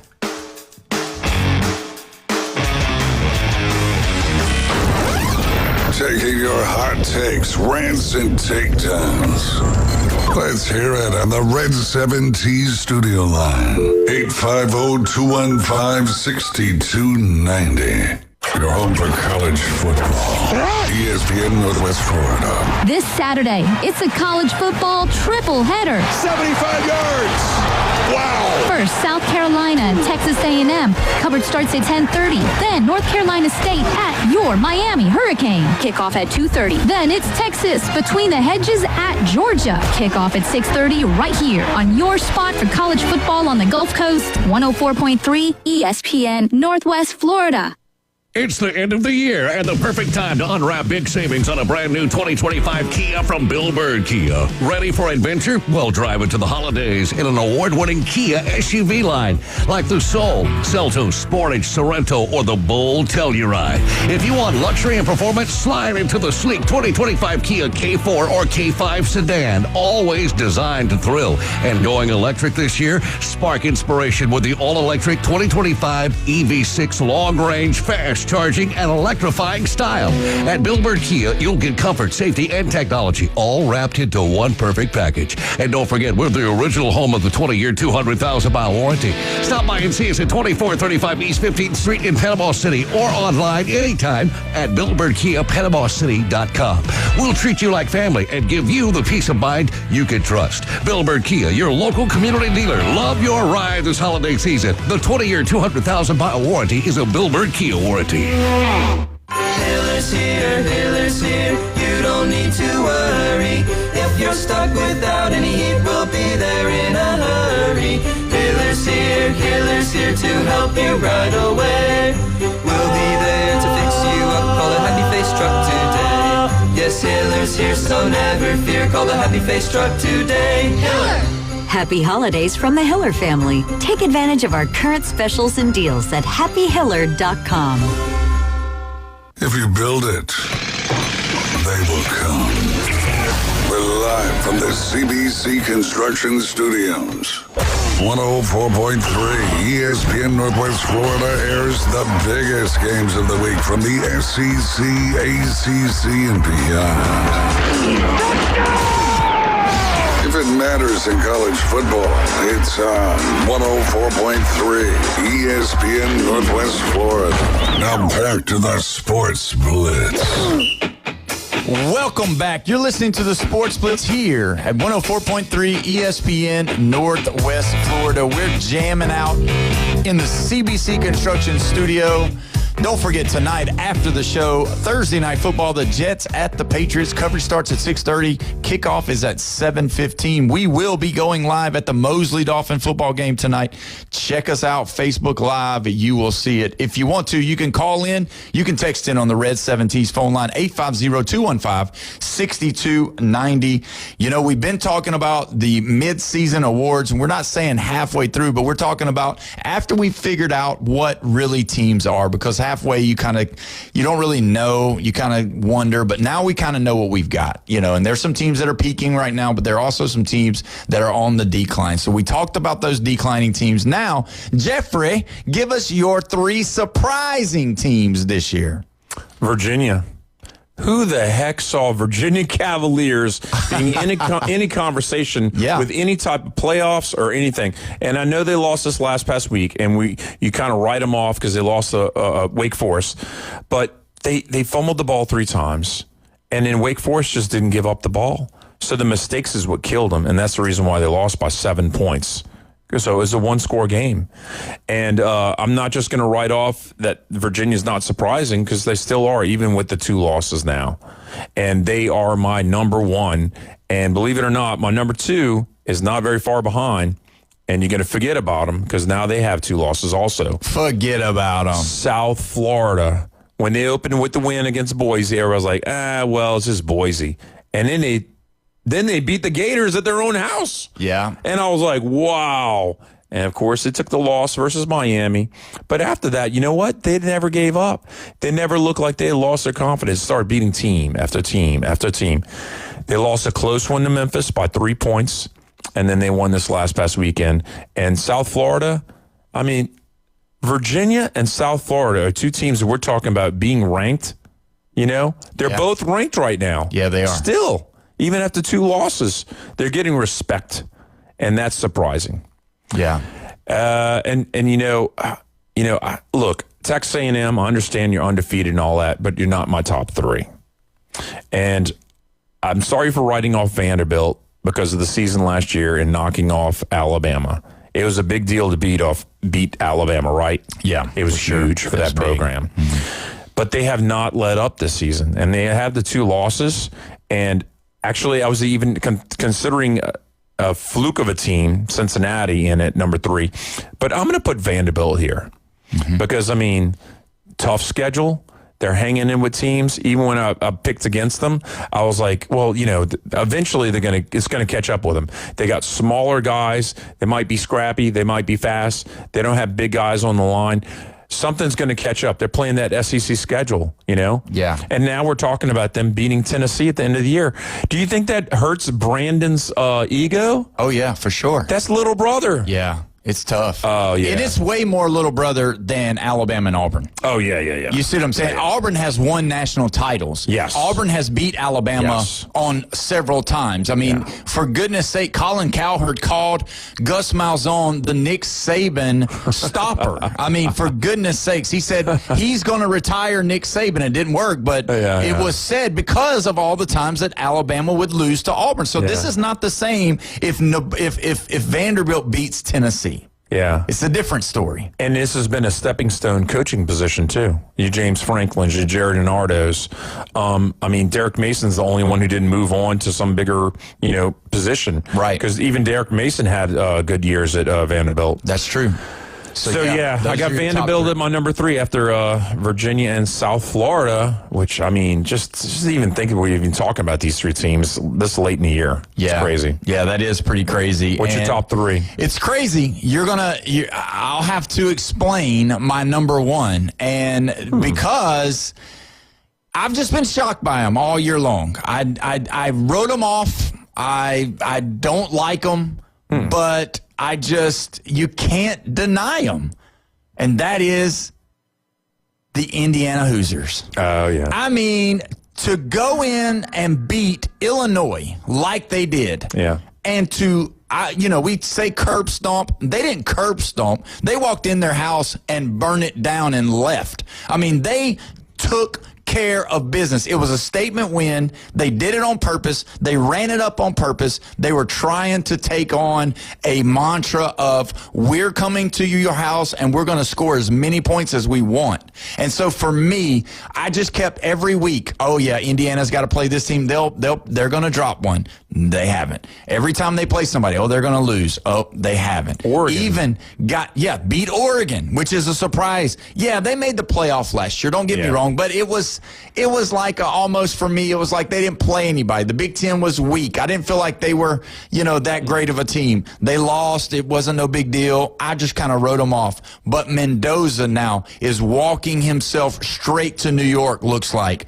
Looks like it's going to all end with a 1-2 in the Big Ten championship. But give me Indiana as the most surprising team on my list. Just been surprising to me. I mean, yes, they almost lost to Penn State, but what did they not do? They didn't lose. They got the dub. Yeah. So that's what, at the end of the day, that's what matters.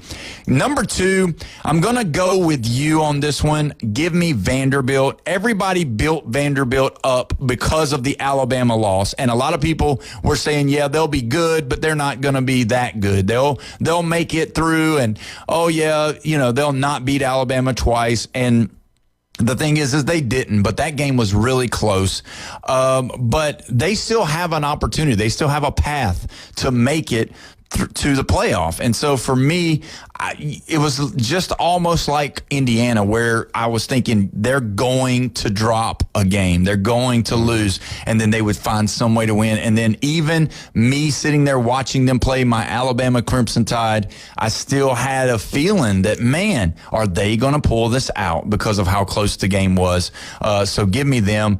And then the surprise group or surprise team to be number 3 is going to probably surprise you, but it's going to be one of those teams that you're like, we know why, but you still got to win football games, and that is Texas Tech. Give me a surprise of Texas Tech. Yeah. Yes, they spent the money in the NIL this past season, and they really did it. I mean, they put their money where their mouth is, but they're coaching those boys up. X's and O's are great. They beat BYU. I mean, they didn't just beat them. They beat them. 3 touchdowns. They smacked them, and I picked BYU to win that game. Yeah, me too. And so the thing is that Texas Tech is my number 3 surprise of the season. And so with that being said, as of right now, if you could put in a Heisman Trophy winner, not a candidate, but a winner, if you were awarded the opportunity to give the Heisman away right now, not about what they're going to do, but what they've done so far, who's your Heisman Trophy winner right now? Diego Pavia. Diego Pavia. Wow, that's shocking. Well, that's shocking. You have 2 losses in your Vanderbilt team, and you're probably going to win more games, and then you play Tennessee at the end of the year. And that's the pivotal game, because Mendoza is right on his heels, in my opinion. Yeah. And I shared this with you about there's a guy on ESPN.com who is ranking the quarterbacks in the whole nation.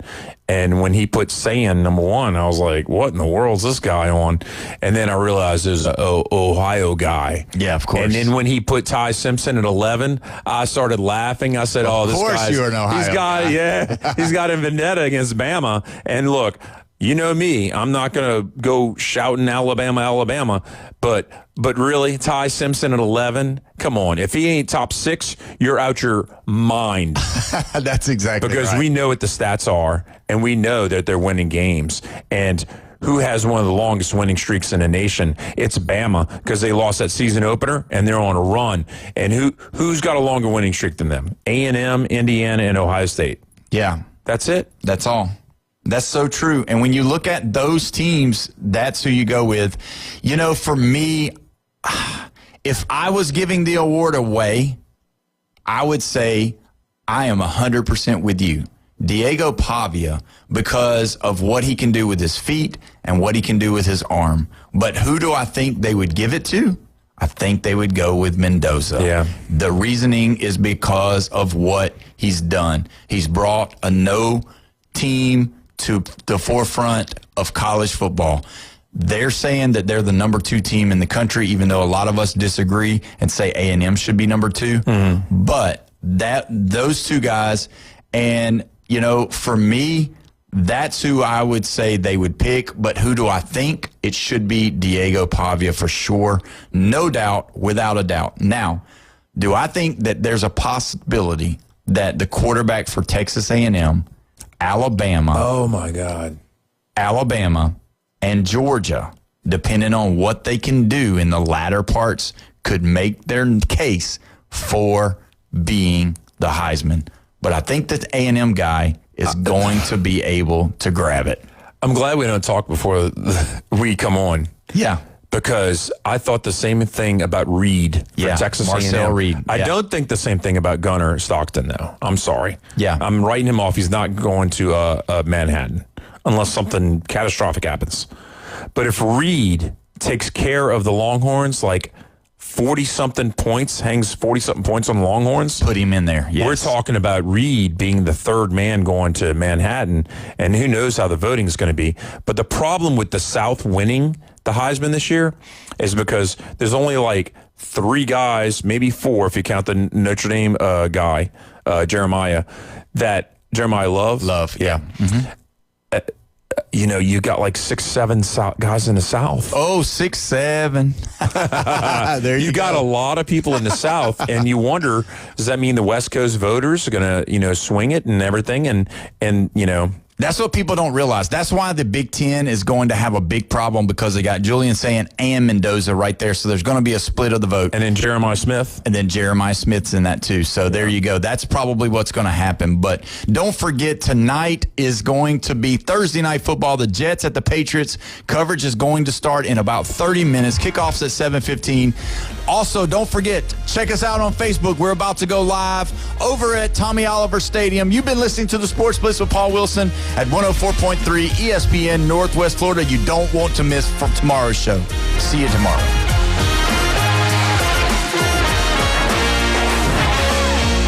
Good evening. This is Joanna on ESPN Northwest Florida with Thursday's weather forecast. Clear tonight with a low near 55 and a wind 3 to 7 miles per hour. Sunshine tomorrow morning, a light breeze out of the east-northeast, and a temperature of 71. A little warmer in the afternoon and evening around 74 with clear skies, and a wind coming out of the west around 5.